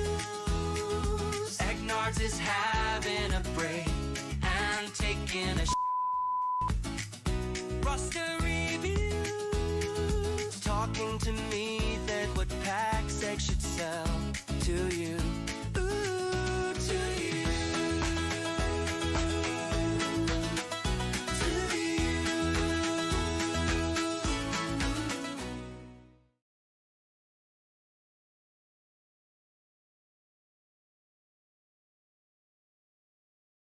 Ah, there we are. My goodness, my cat was just sitting there like, what did I do? I didn't do anything wrong. I'm just sitting here and I'm fat and I don't understand time changes.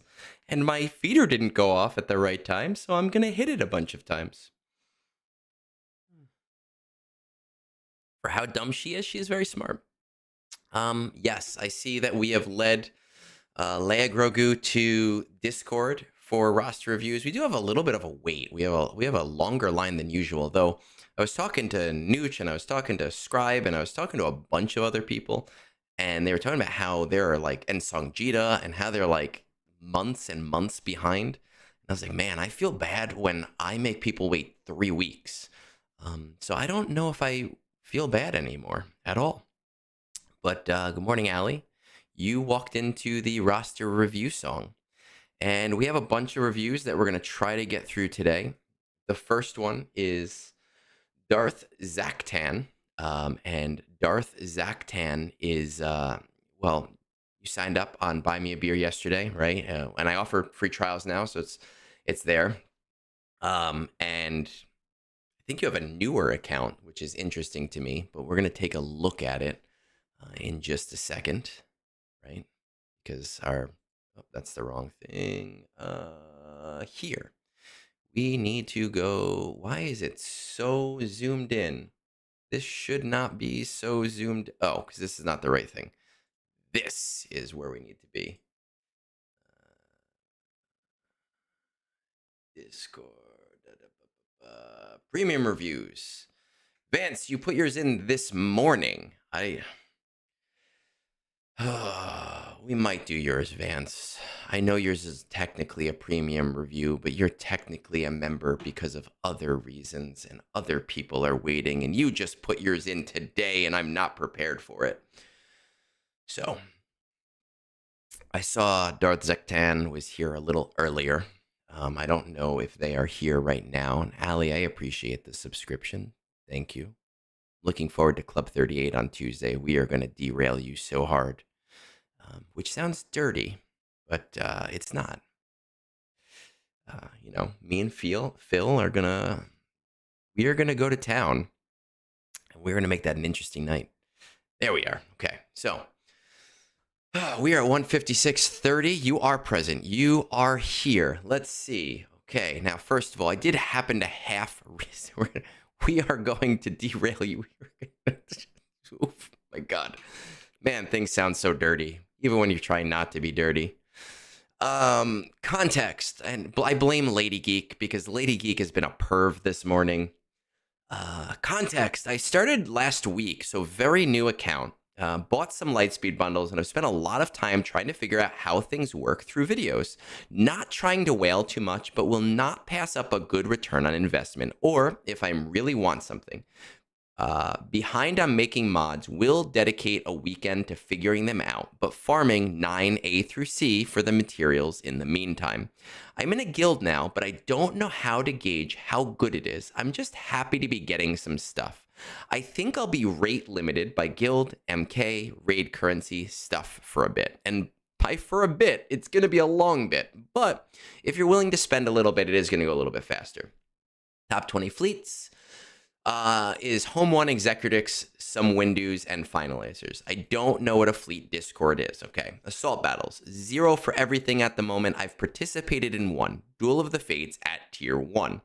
Have a Phoenix squad because of Lightspeed bundles, so we'll try their associated battle when it rotates in. What are you currently working on? Working on Executor, then Jabba, then farms in between. Possibly SLKR before Executor, as I am close with Lightspeed bundles, if it's worthwhile to do. Also, working on Assault battle teams, prioritizing farming Master Qui-Gon Obi-Wan, finishing Rex for Phoenix, getting shards for the Imperial Trooper team, and Peridia. Using Fleet Squad, GW, Cantina currency to scoop up characters and ships to meet above goals and future goals if allowed. Grievous, Savage, Opress. Okay, so just Savage. I value efficiency at the moment. Am I set in stone on my farming? Happy to change course for something that is better. Okay, now, you have both come to the right place and come to the wrong place for this. Both of them. I am going to tell you that when it comes to the minutia of early game, it's not really my best cup of tea. Now, I have your GG on my other screen, and you are about 2 million GP. So because of these Lightspeed bundles, you're actually further ahead from people that are normally in your situation. But you also only have 1 Zeta equipped right now, right? And I'll show that to people here. And that's where I say, hey, you haven't 100% come to the right place. However, you have also come to the right place because there are a lot of things that I can help you with. Right? And I want to go step by step through this review to help you primarily with those things so that you understand what's going on. So, first things first, I don't know what a fleet Discord is. Generally what happens is that when a new fleet shard opens up, somebody in that fleet shard starts a Discord server, right? And I'll show you mine. It is here. And that fleet Discord server, people don't normally talk in it, right? There's very few messages here. The important part about that fleet Discord server is your payouts and knowing when people's payouts are. And the goal is basically for everybody to work together to maximize their payouts. So everybody's working together to make sure you hit the right people at the right time so that nobody is getting screwed out of getting high levels of crystals. Now, because you just started last week, and because you bought a bunch of Lightspeed bundles, and presumably you bought the Hyperdrive bundle, your fleet Discord, you might not even have a fleet Discord yet. Coming on the right place. But the way that you can find out if your fleet has a Discord is by messaging the people in the top 10 slots. And I have a 4-minute video on that if you want to find out how to do that, because the game doesn't actually make that easy to do. Just fleet Discord on our Discord server. And there's this quick 4-minute video from way back when I was nonchalant and didn't know anything about streaming, but it's quick and it explains how to contact people to find out if there is one. And some people call them fleet mafias because those ones are exclusive, but the majority of them are very friendly and everybody's trying to maximize everybody's rewards. Okay. Now, with that said, your goal is going to be to really try, and right now you're rank 17 with this, which is great, but your goal is to try to be in the top 5 every day. Top 1 would be perfect because that's 400 crystals every day. And that's the purpose of the Fleet Discord, is as many people getting into that top 5 every day at the right time so that everybody can benefit. Which is why people go for Executor first. Because if you can get that fairly early, it's very easy to stay in that top 1 to 5. But remember, you only need to be there for 5 minutes a day, right at the end of your payout. So that's number 1. Number 2, okay, mods. When we talk about mods, well, let's just pull up some characters. Modding from the perspective of a player at my level is different than modding from the perspective of a player at your level. The perspective of players at my level is that I want to make sure that all of my mods have a certain level of speed, right? So I want them to have at least like 10 to 15 speed on every mod. I am going to talk to you about this from a very basic standpoint. There are some exceptions. We're not going to talk about the exceptions because they're so minute and you can fix those later. But for the most part, this arrow piece that you have missing on Bosk, you always want that to be a speed arrow, an arrow that has primary speed. So at 5 dot mods, that'll be 30 speed. For the most part, you want every single mod to have at least a speed secondary, even if it's 3. You want speed on everything for right now. Right now, you just started playing last week, so you have a lot of like 1 dot mods. But your goal is to get all 5 dot mods and all of them to have at least 1 speed roll on there. That's all you need to worry about right now. For the most part, sets of mods, you need 2 mods from the same set and you get a bonus. Unless it is speed, critical damage, or offense, then you need 4. Right? And those things are important. And the best thing that you can do when you're looking to mod a character is just go into Google, type in like Bosk mods.gg, see what people are using, right? Don't worry about the primaries. This is not important to you right now.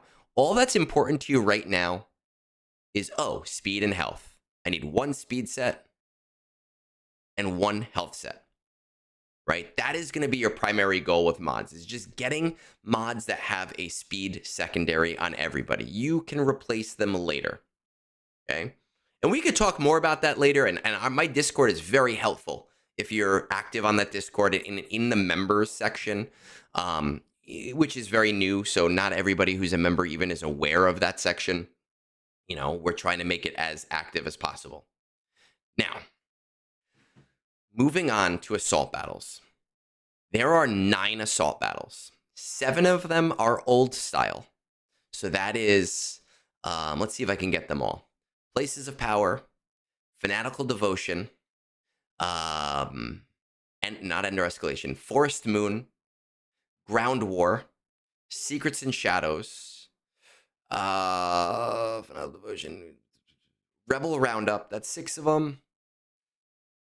And Secret Shadows, Places of Power, Forest Moon, Rebel Roundup, Ground War, Fanatical Devotion. Fuck, why can't I remember the last one? I'm gonna get it. Places of Power, Forest Moon, Rebel Roundup, Ground War, Places of Power, Secrets and Shadows, Fanatical Devotion. I think I just got them all. I'm not sure. And then there are 2 new style ones, okay, which is Duel of the Fates and Peridia Patrol.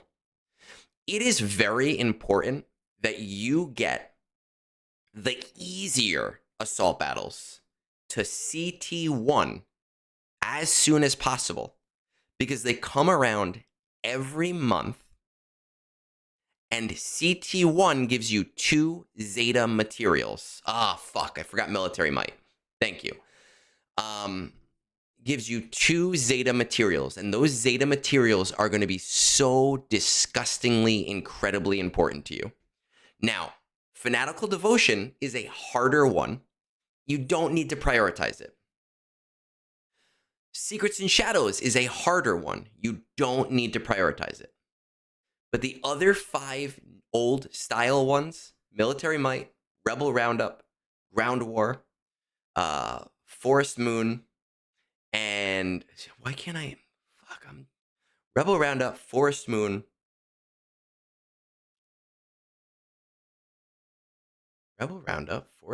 Ground War, Places of Power, and Military Might.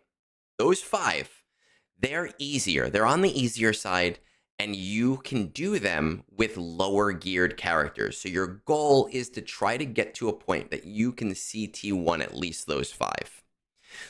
Duel of the Fates is a great one, but the major thing that players build it for is for the Relic 9 tier, and you're not going to be anywhere near being able to do that yet. Peridia Patrol, I would actually completely ignore. It's not one that you need to work towards right now. The good news is that a lot of the goals that you have right now are going to help you build some of those things out, right? So going for Executor is going to give you Admiral Piet at Relic 8. Boomer memory, if you get Veers and Stark, even to like G11, G12 with their Zetas, then you can use super easy Imperials. Like I personally used Range Trooper and Snow Trooper because they're super easy to gear. But something like Dark Trooper and Gideon will also work very well. They're just a little harder to gear. You will be able to get both Rebel Roundup and Forest Moon to CT1. Right? Try to figure around G12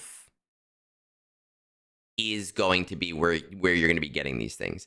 Hugsy, when we talk about Peridia Patrol for shards, we are so early game right now that I don't even think it's important to worry about those shards at this point.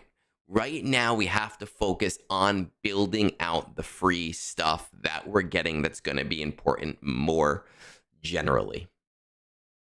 Phoenix Squad with Captain Rex will actually be able to get you Secrets and Shadows at CT1 as well.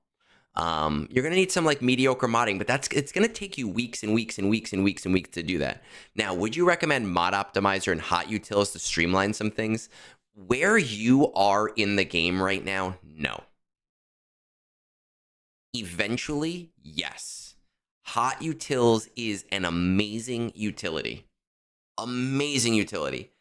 It is so worth it for mod switching. But right now, I think you would heavily benefit from doing manual mods because you want to learn how those interactions work so that you can make those optimization changes later on and understand the changes that you're making.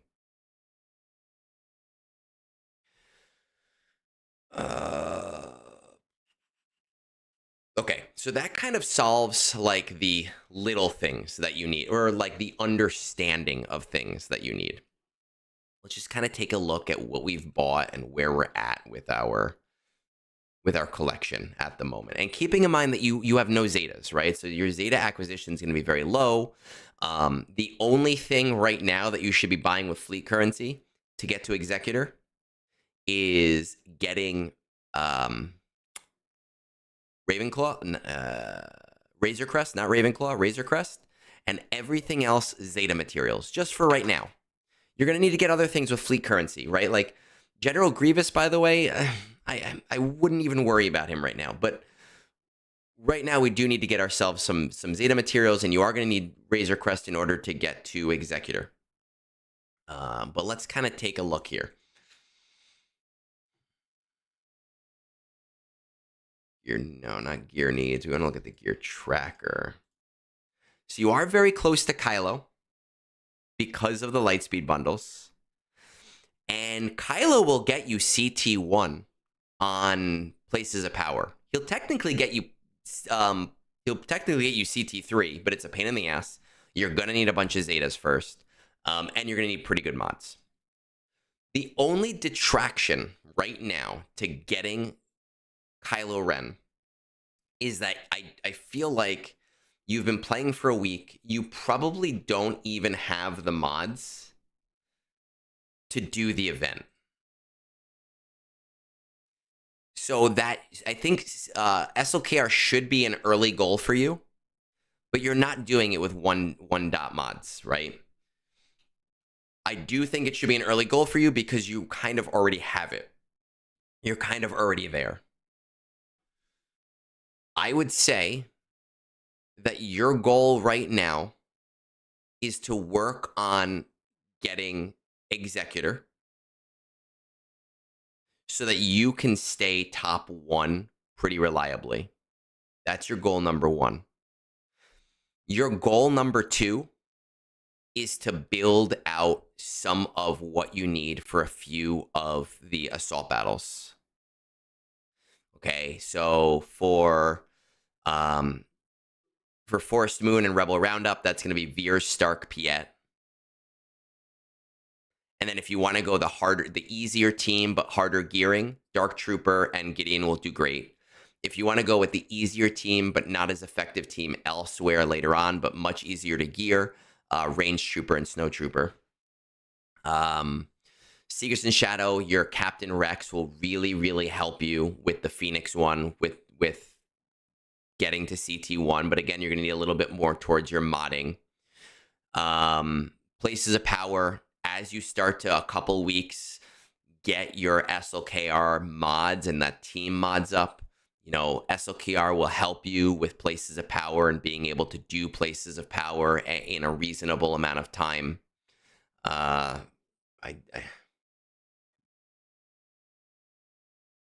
Working towards like Jabba, being able to get, you'll need CLS.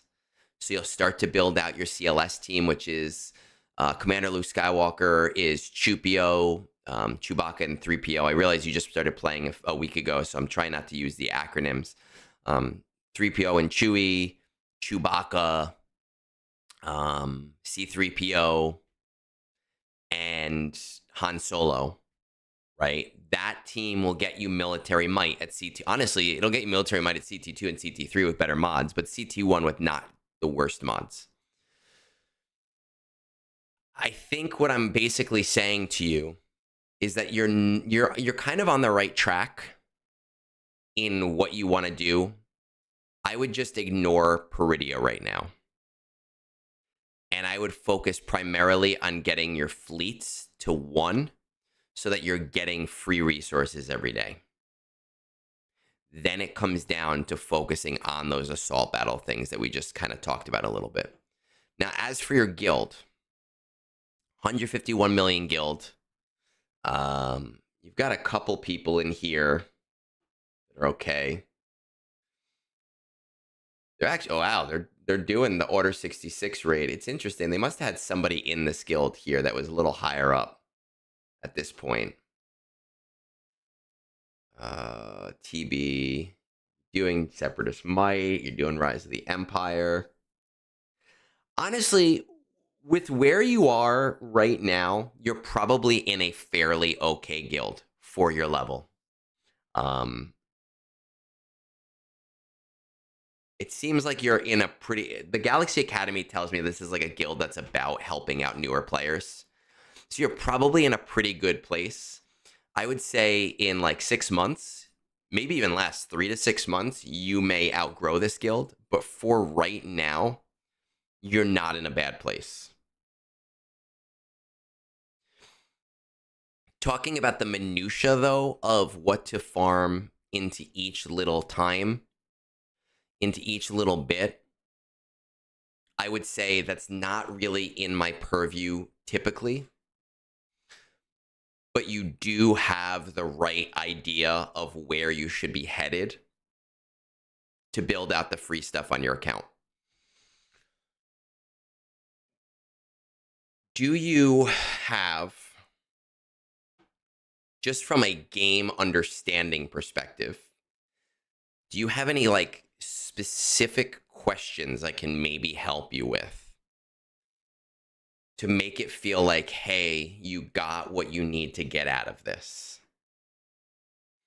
Because it's hard for me to say, do this, do this, do this, do this. It's been a very long time since I've played the game at this specific portion.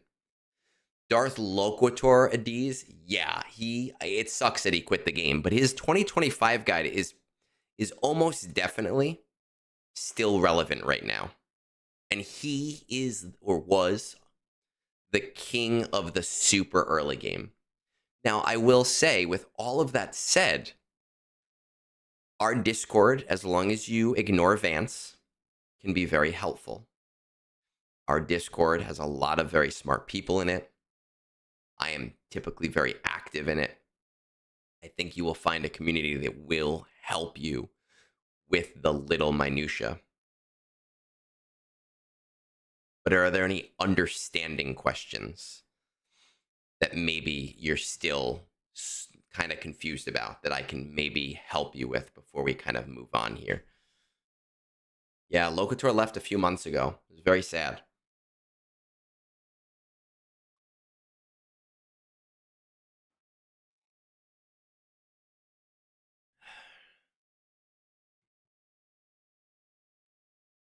It was very, very sad.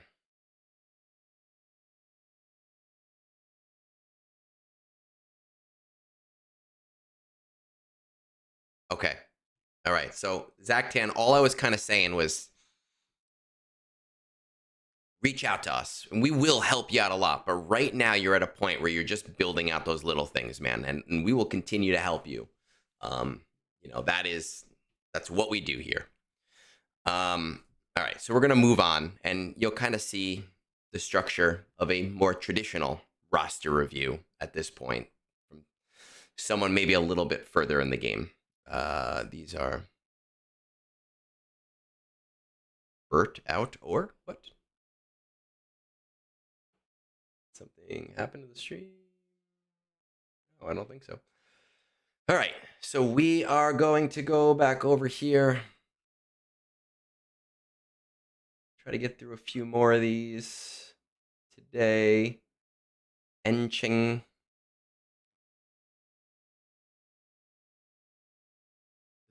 Oh, burnt out. I got you now. Encheng, it is we're going to say 220. I'm usually helpful. I try to be helpful. I try to be as helpful as I can, but sometimes some of you guys get very grumpy and then I just don't know what to do then. All right, we're here. Let's see, Encheng. Pretty much all Leviathans. I'm in the Fleet Star Shard, can climb to 1 every day. It looks like we are good on our assault battles. Prettier Patrol is only R7, and you know that I am on the R9 train for that, and everybody jokes about how I'm going to bully you. Places of Power, Fallout Sith, CT2. I'm assuming that you can do CT3, but you only have SLKR and you hate doing it. Hoarding materials to get Prettier Patrol to R9. Okay, perfect. I love you. Excellent. Encheng, you and I are on the same page. Probably DTMG and Imperial Remnants after that. I value efficiency, not enough to prioritize Hondo anytime soon. Probably want to finish out the old big journeys, JMK and Profundity. Shards for any important characters. I'm letting Maz and SM33 hit PG due to my dislike of pirates. Okay. All right, pretty much looking for a second opinion on the account state. I see some options. Do JMK Profundity with the new Ahsoka AB. She also enters the picture. I could leave Prettier Patrol R7 and move those resources to Ahsoka. I usually choose big journeys due to being Zeta starved ever since Rey and Kylo Lightspeed bundles. Imperial Remnant ties into Balin and Great Mothers. Build missing important teams such as Traya, Rebel Fighters, Luth, and Starkiller. My roster is pretty lean on relic levels. Boost important attackers to R8, I suppose. As a rule of thumb, I don't care much about GAC these days unless I get squished out of Kyber. Next Sunday, I will probably be traveling at this time, but ping me when it happens. I'd like to join the chat. Oh, shit, I should have read that.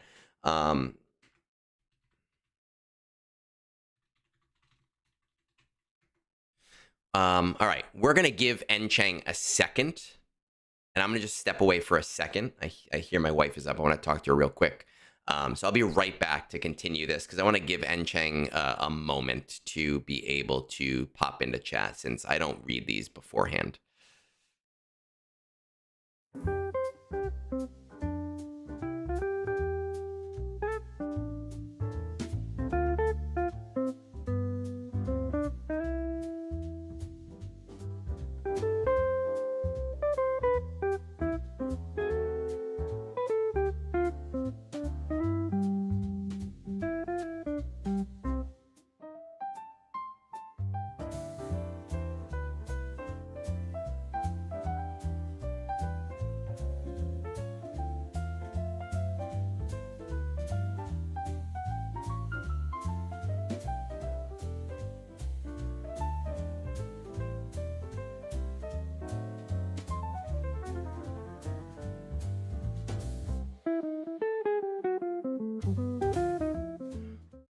All right. Well, we're gonna hope that he has come in, and if not, then not.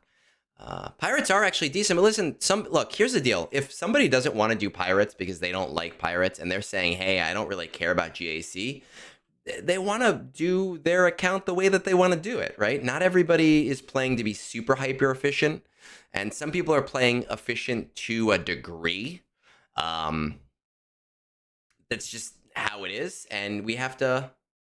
Oh, okay. Hold on. Let's see. Okay. Some people are going to do it to a degree, and we. That's why I ask these questions, right? Other people do like, hey, just give me your ally code. I try to understand the account more than anything else, and understand the player playing the account. Now, I happened to look at my right screen, so I've already cheated, and I can see the amount of GP that they have, which is about 10.3. So we're going to pop on over there. We are going to see where we are at with everything. We have, well, I want to look at raid history first. Doing about 6 million A-Wing fighters. You are, it looks like your guild is trying to get to, they're trying to get to that top crate. So you're going to kind of, like, you're already a little bit under what your guild needs you to do for the raid. So, I mean, I don't know if you care or not, but it seems like they're starting to push towards that. And maybe we need to build our raid just a little bit more. It's very rare that I see that, funny enough. Normally I see people over producing in the raid. So let's check this out.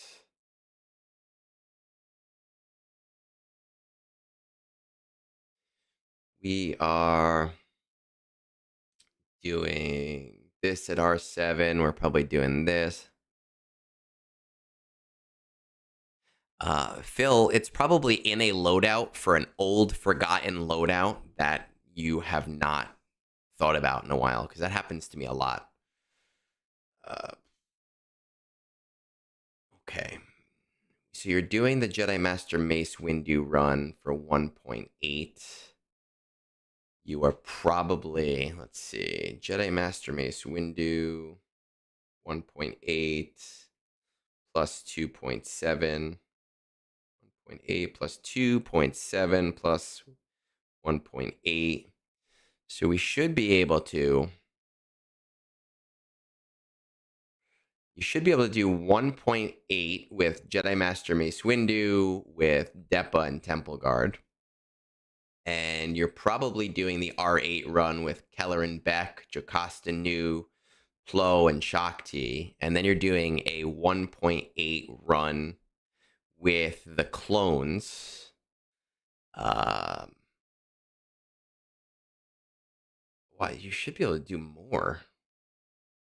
You're only doing about 6. That's 6.3 right there. You should really get to 6.6 with end fees. I mean, honestly, if you just want to call it a day, the smartest thing to do, if you care, maybe your guild doesn't even care, but if your guild cares, the cheapest, easiest, most effective way that you can do this is just R9ing Tarkin and R9ing Scorch. It is literally the easiest run. You will lose the rest of your clone run because those clones are just going to become fodder for whatever else since they need to be R9 to do the top tier thing.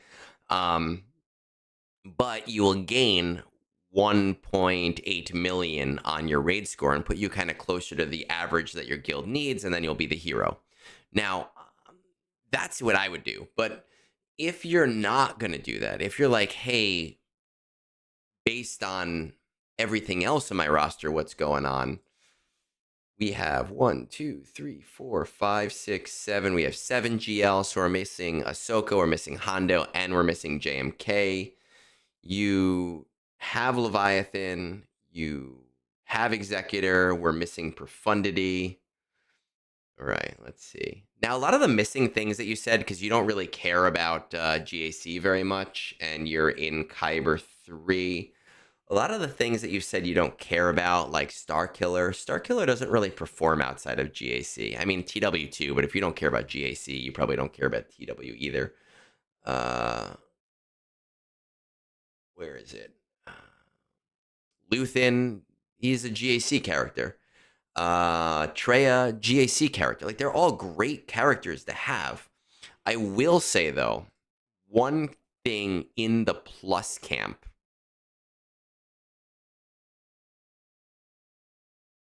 is that you can do places of power at CT3 much easier with Sith if you have Treya, right? If you do, like, you do Papa Palp lead. Where the fuck is he? Papa Palp. There he is. Papa Palp lead. C. Malik. Like, roughly R5 Treya. And roughly R3 to R5 Nihilus. You can get places of power to CT3 very easily. You won't see a return right away, but the nice thing is you'll now have that Sith team, and you can do the Omicron, and you'll have done it for PvE reasons, but you'll also get a PvP benefit. Let's check this out. Profundity, you are not that close. Interesting. JMK, not close. Oh, because it's both. Okay. You don't know that his name is How can you be a content creator and not know that everybody calls him Papa Palp? Everybody calls him Papa Palpatine. Raise your hand if you call Emperor Palpatine Papa Palp. Bo-Katan we don't want Hondo, Balin, Ahsoka. How bad are we on Ahsoka? Honestly, you've never heard Papa Palp before. Wow. Honestly, I mean, I don't know how quickly you're getting R9 materials, but I feel like with the fact that you still need shards of General Syndulla and Hu Yang, and I know that that event is gonna. Oh, and you actually still need them for Padawan Sabine. You're looking at a little bit of time before you are getting Ahsoka anyway. My thought would be, and I know people think it's me glazing or whatever, but like my thought would be get Peridia Patrol to R9 ASAP because you can do that much quicker. Then I think fuck JMK. JMK is like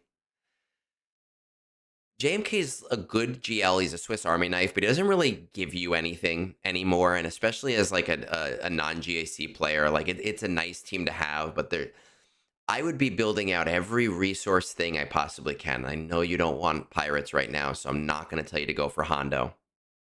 But I think that going for the Peridia Patrol into Ahsoka is your smartest play right now.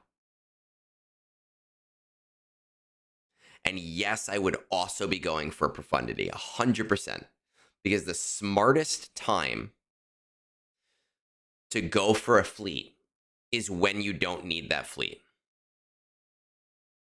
Right? When you don't need it yet, because then you can leave it at Relic 5 or at 5 stars and you can just get the free shards every month, and that's super nice. But I would definitely prioritize R9 Peridia Patrol first, going into Ahsoka, right? And going into Profundity. Now, we can talk about, hey, like Balin and Great Mothers, both great teams. Both great teams for GAC. But if your goals are more PvE oriented, we want to work on our passive resource acquisition first. Will you leave Kyber doing it my way? I don't think so. I think you're going to be completely fine. And again, Traya, you just get Traya up, you get Nihilus up to about Relic 3, Relic 5, using Papa Palp lead with C. You go through the battle like nice and slowly with Malik, and he's your tank, and you like annihilate the first guy on every single wave, and you make sure you have that annihilate up. It's not actually that hard to do. That's what I would do, and that's how I would do it. All right, we're going to move. We're going to keep going. Let's just see. What did Nomad say? Nomad's got... Oh, my God. Nomad, are you still here? Nomad is like, if Moonborn is not going to make you an ugly Christmas sweater, I am going to make you an ugly Christmas sweater. Oh, I love that. Oh, that's beautiful. I gotta look at it closer, but I love it. And he's got a whole song for me, The Ballad of Egnards and the Ignorant Horde. In the town of Mathmuddle, not far from the shore, live Egnards the teacher with knowledge galore. He streamed in the evenings with Gungans in tow, playing Galaxy of Heroes with a Star Warsy glow. He'd crunch all the numbers, he'd factor and graph, while sipping on coffee and chuckling with math. But one day he noticed, with furrowed brow frown, a terrible plague sweeping over the town. It wasn't the flu, nor a rash on the skin. It was ignorance creeping and crawling within. Folks saying the earth is shaped like a shoe, or 2 + 2 = 22. Egnards declared this nonsense must end. I'll summon Moonborn, I'm going to say, you said my sharpest, but I'm going to say my most German of friends. Moonborn appeared with a cape made of books and a laser that zapped anti-factual crooks. They rode on a speeder all shiny and chrome to the Temple of Truth with its crystalline dome. Inside was a scroll, ancient and wise, that could banish all fibs with a flick and surprise. They read it aloud in a voice bold and clear. Facts are your friends, don't let lies steer. The scroll lit up bright, the town gave a cheer, and ignorance fled with a whimpering sneer. Now Egnards still teaches and streams every night, with Moonboard beside him, a beacon of light. So if ever you hear someone say math is fake, just call Egnards, he'll set them straight with a shake. Oh, my goodness. Whew. My goodness. Yeah, Moonborn, I know you were going for that, and I didn't read it beforehand, but I just kind of felt like it had a kind of Irish jig vibe, and I went for it, and it worked. This is not going to help stop inappropriate DMs. Probably not, unfortunately. All right, we're gonna move on. You're not the only creator who hasn't heard of Papa Palp? My goodness. Who hasn't heard of Papa Palp? This is cultural appropriation at its finest. You know, it is. Maybe I'm Irish. I don't know. Who do we got next? We got Borje.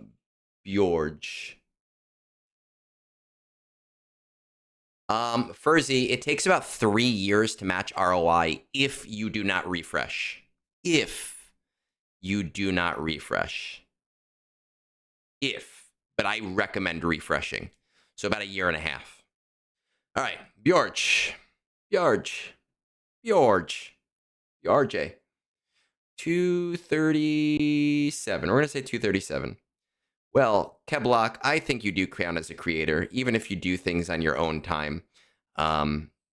And I've told you, as much as when you do stream, I don't get to be on as often as I'd like to, because it's generally when I'm working. I have always enjoyed your streams. You are low-key and relaxed and just like, you're like someone you could grab a beer with, right? Not somebody dancing around. So I count you as a creator. But to be fair, he is a newer creator, very new to the, well, probably been about 1 year, right? So it makes sense you don't call him Papa Palps. We're going to go to Borje. We're here. I hope I'm saying that right. A lot of Leviathans in my fleet shard. I managed to get top 1 if I have the time that day. We used to have a fleet shard Discord, but that is inactive as of today, so no coordinating there. Well, it's all about just knowing the payout times. It's not supposed to be active. All of your assault battles seem to be up and good, except for Fanatical Devotion. Ooh, and no Duel of the Fates, which I do not like. What are you currently working on? Currently working on DS clones for the raid and Bo-Katan Mandalore for TB. Need to get these up to meet guild requirements. I try to be as efficient as possible, but sometimes go off-road to do some fun farms. I would like to get the GM team up in higher relics for Relic Delta, as it's the team I have the most fun using right now, but I don't know if that's smart. Going to go for Red Crate for the first time for the Stranger, and currently got 195 Quad May shards, 115 Ezra's shards, so are a long way from unlocking them, as I stopped playing for a while when they were in Conquest. Same for others, as I was gone for a while. I think I should be going for Leviathan as soon as possible, because I have all the characters and relics already, but I don't know when to fit that farm into all the plans, and I don't really know what to do after I've finished all of these projects. I'm going to say about 7 million. Let's take a look. Rogue One. Oh, 10-7.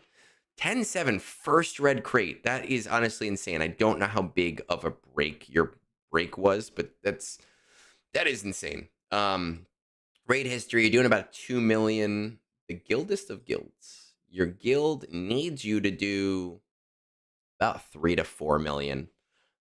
DS clones for the raid.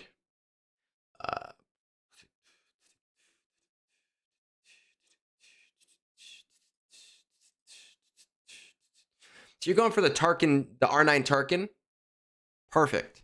Because you got an R9 Tarkin, so you must be doing that. If you do R9 Tarkin, who's already done, and you get R9 Scorch, you will have 3.6 million there. M3, it sucks that you're late because you just missed me singing. R9 Scorch will get you 3.6 million. You already have half of that right there. On top of your current score, it won't get you to like 5 million because I'm assuming you're using some of these guys, but you'll sit pretty right where your guild needs you. with an R9 Torkin and Scorch, which are literally the easiest raid run that you can possibly do. Yes, you will need to remod for it, but the mods that you put on those characters will be mods that can stay on those characters, so it is worth it to do. Where we should go from there, I really, really hate that your Duel of the Fate boys are not R9 yet. It really bothers me. At between like 9 and like 12 million, you really should be focusing on the Duel of the Fate brothers. More than anything else. 1, 2, 3, 4, 5, 6, 7. You do have Lord Vader, so I'm not going to tell you to stop the other clones, right? Because you have them, and that team is just brilliant. They're so much fun. But maybe bring the rest of the team to R7, because Lord Vader really focuses and needs higher relics in order to perform well, for now at least. Bring Scorch to R9 so you can really benefit from him and getting that raid score up. Duel of the Fates should be a priority. More than anything else, Duel of Fates, R9 the boys. I promise you, you will thank me for that in a couple of months. You are hitting rank 14 with this. I think after the change, I think you can still hit first with an Executor against Leviathans. I don't know the exact strategy, but I know it involves MK6. Again, there was some slight change to how Leviathan's kit works, so that might have changed, but I'm pretty sure that the strategy with MK6 in the opening lineup still works, because it confuses the opponent into attacking a ship that can't get the debuffs the way that they need to get debuffs. You are a bad friend, man. I'm telling you. You have Fury class, Gear Tracker, you have Profundity.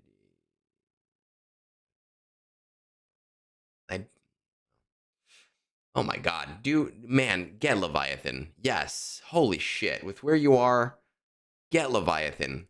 How to prioritize this? Man. How to prioritize this?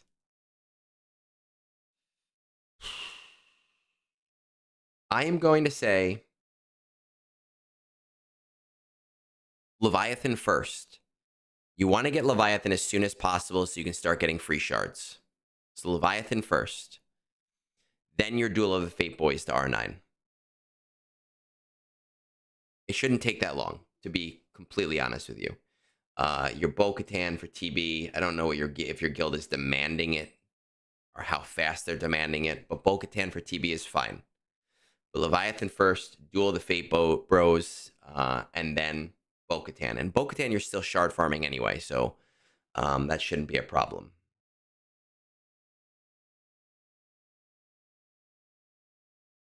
No, you can't bitch about Duel of the Fates. You can only bitch about Peridia Patrol. That's the rule. It's Peridia Patrol, you can bitch at me all you want. Peridia Patrol, keep it where it is for now. Fanatical Devotion.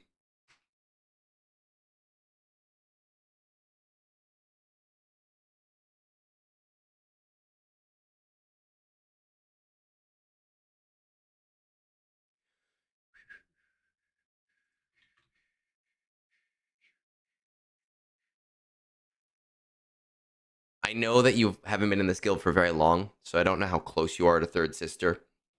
But honestly, I think you're at a point in the game where there's a lot of different things that you can do. And right now in this era of catch-up, you should be playing catch-up on the things that you haven't done. And what that means is I would start slow farming your Inquisitors, right? Start doing 5 battles a day on each of the Inquisitors. Work towards Leviathan first. Work towards Duel of the Fates. Right after that, work on Bo-Katan in tandem with all of that right now and get all of that shored up. When you do unlock Third Sister, Fanatical Devotion will get to CT3, but more importantly, Third Sister is transformative to that team, and it makes it like an A- team that really becomes a great way to take down most things in GAC, if you know how to do it correctly. At that point, when you have done all of those things, if you want to focus on the little things and you want to focus on like your GM team because you enjoy that team a lot and you want to build that out, that is the time to do that. Oh, and also, right, R9 Scorch, because you're already halfway there with the R9 Tarkin, so it makes sense to do the other half of it. At this point in the cycle, would it have been worth it to do both of them? I'm not 100% sure yet. I haven't done the math. But because one of them already is R9 and you've kind of isolated that as something that you're sort of doing, I would definitely do that. And that R9 to Scorch it should happen literally immediately after he gets to 7 stars.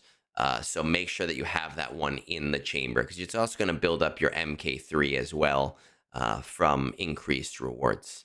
But I think that isolates a plan for you that is about like a 3 to 5 month plan. And at that point, Relic Delta will be out. At that point, the new year will have started. We'll kind of know what the new cycle is, and that might make sense to not go too far into the future, because everything else kind of seems to be in order with where it needs to be right now. Let's try to get at least one more in here for the day. Check my message.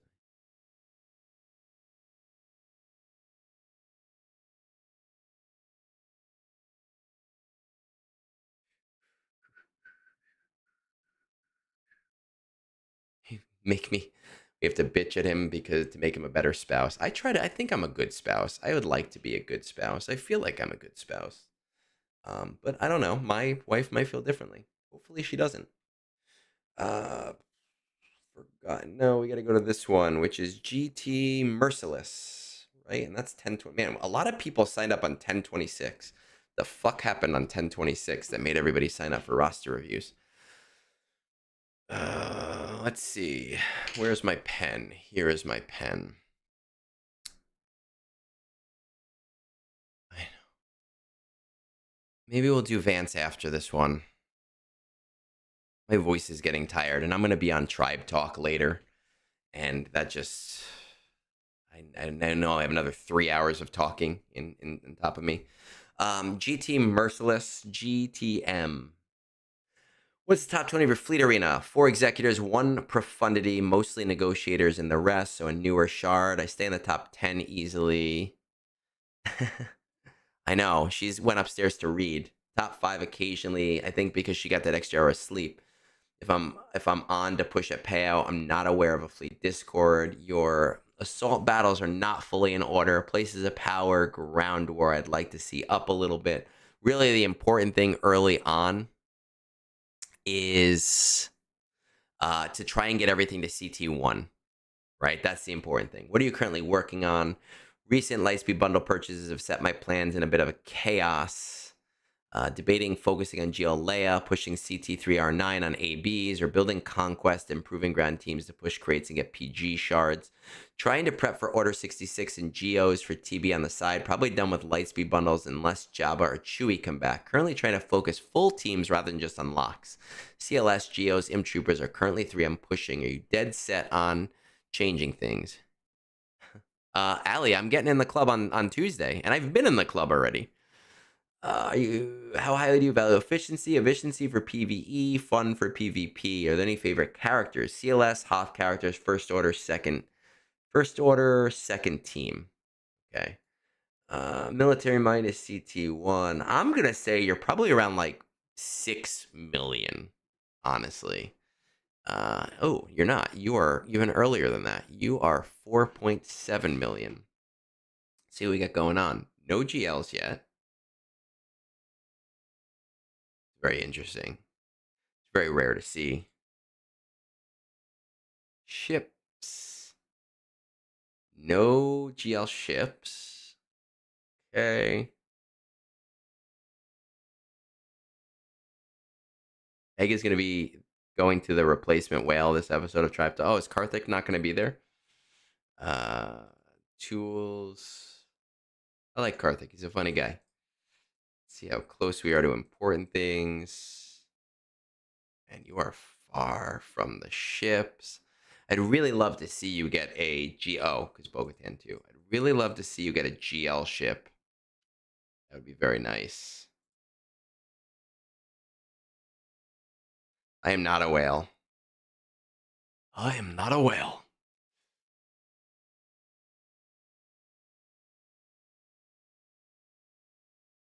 Nothing. Okay, let's pack up to this collection. Raid history. You had 3 million in speeder bike. Okay, so your guild is doing speeder bike right now. I don't know if I love that. First of all, at 4 million, you need to get into a different guild. You could probably find a guild at 4.7 million.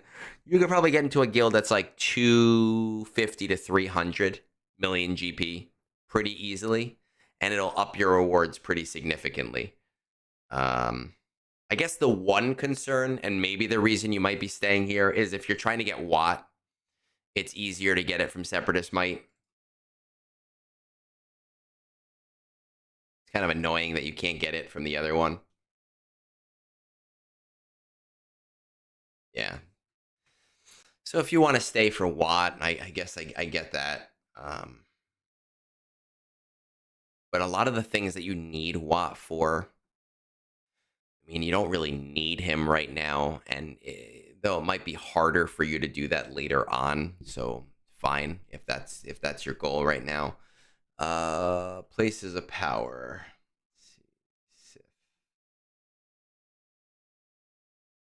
Okay.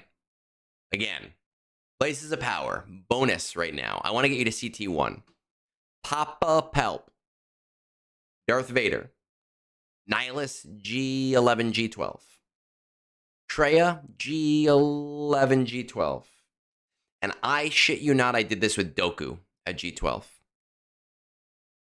If you work through with Palpatine in the lead and you just slowly eat guys with Nihilus, you can do CT1 pretty easily.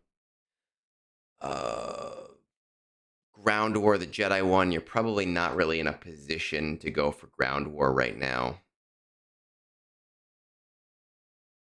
Don't really have a great Jedi lead for it at the moment. Okay, why? Yeah, okay.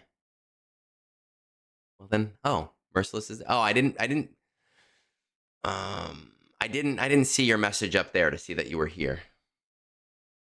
Just make sure, by the way, Hermit Yoda, all get goes to Hermit Yoda right now.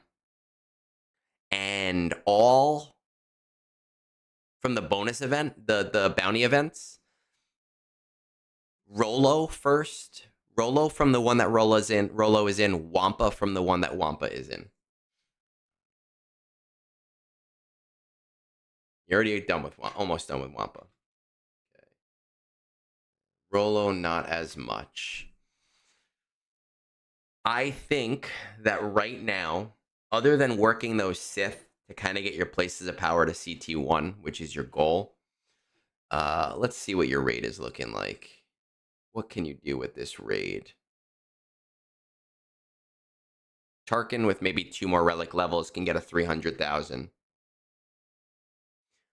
I don't know how low Hondo can do a 300,000. I had mine at I want to say R5 the first time I did it. But if you do a 300k here, a 300k here, and you have an Enfys, a 300k with Enfys, that's almost 1 million right there without too much investment needed.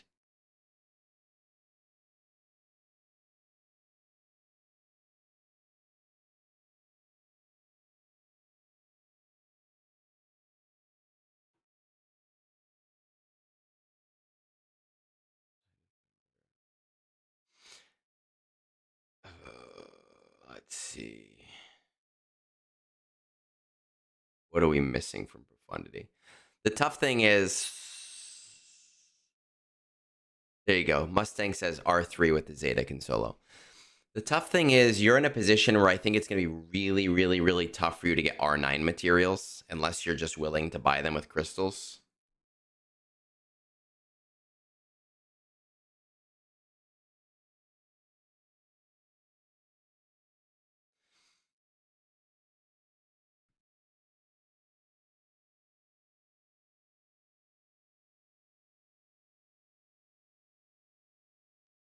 The GR fleet is nice, but I really want to see you in a position where you're more consistently getting first place. And if time is an issue there, then you want to make doing it as easy as possible.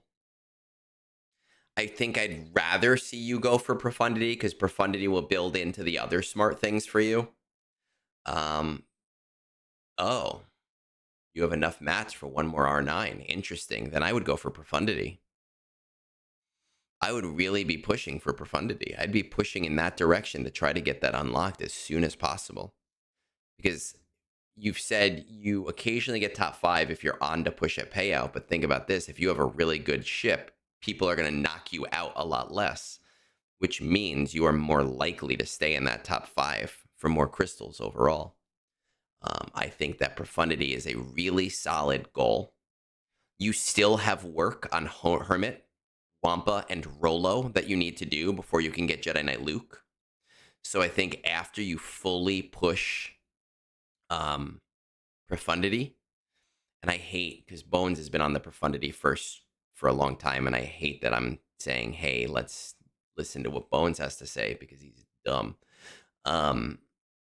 I think that while you're waiting for all of those things to finish, that is a great time to be working on those Sith characters that I told you about.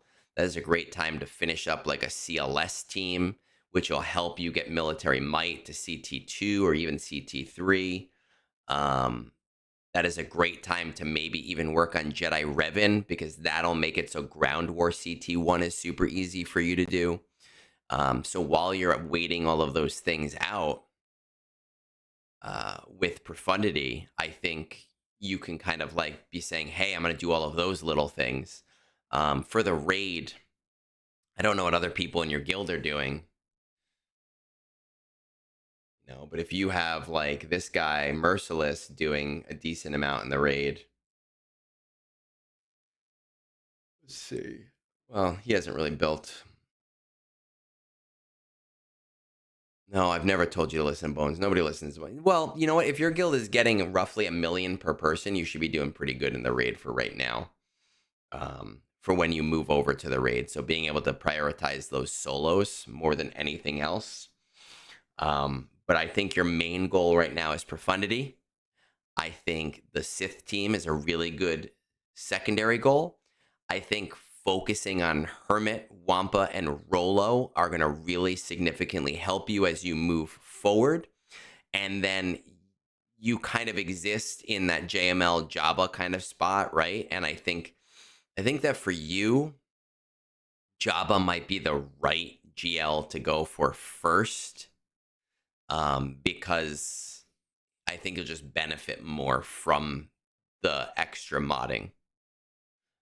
But again, you know, when we talk about the 3 layers of farming a character, you have your primary, your secondary, your tertiary. So what you're relicking, what you're gearing, what you're shard farming, a lot of this stuff can all be happening at the same time, right? As you're working on relicking all of your profundity stuff, you're working on gearing all of your Jabba stuff. While you're working on all of that Jabba stuff, or really Jedi Knight Luke first, you're kind of shard farming all of the extras you need for those little teams, and you kind of just downline it like that. Incoming. Oh, from Twitch?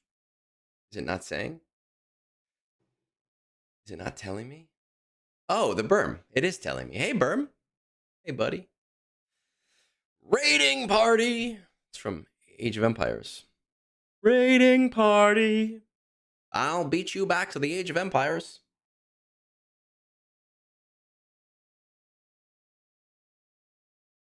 Good morning. Good morning.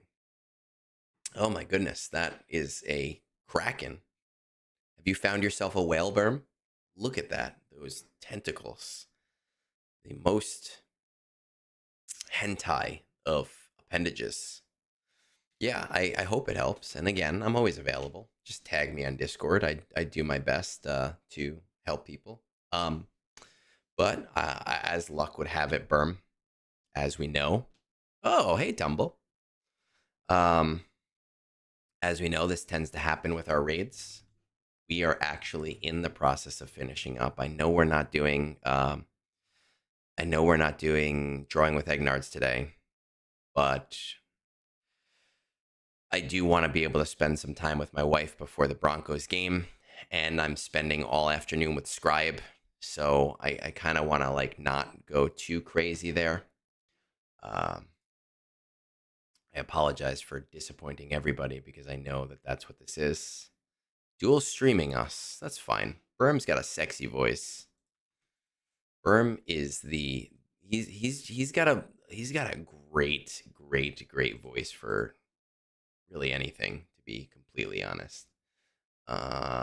We got a new guy on Twitch. The game is rigged. Fuck you then. And we have Lost Swamp Rat. So I was talking to him 2 days ago during the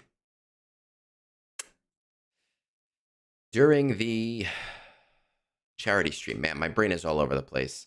So guys, we're gonna raid to Lost Swamp Rat. I actually want Moonborn to give us a credits song too, but we don't have one yet.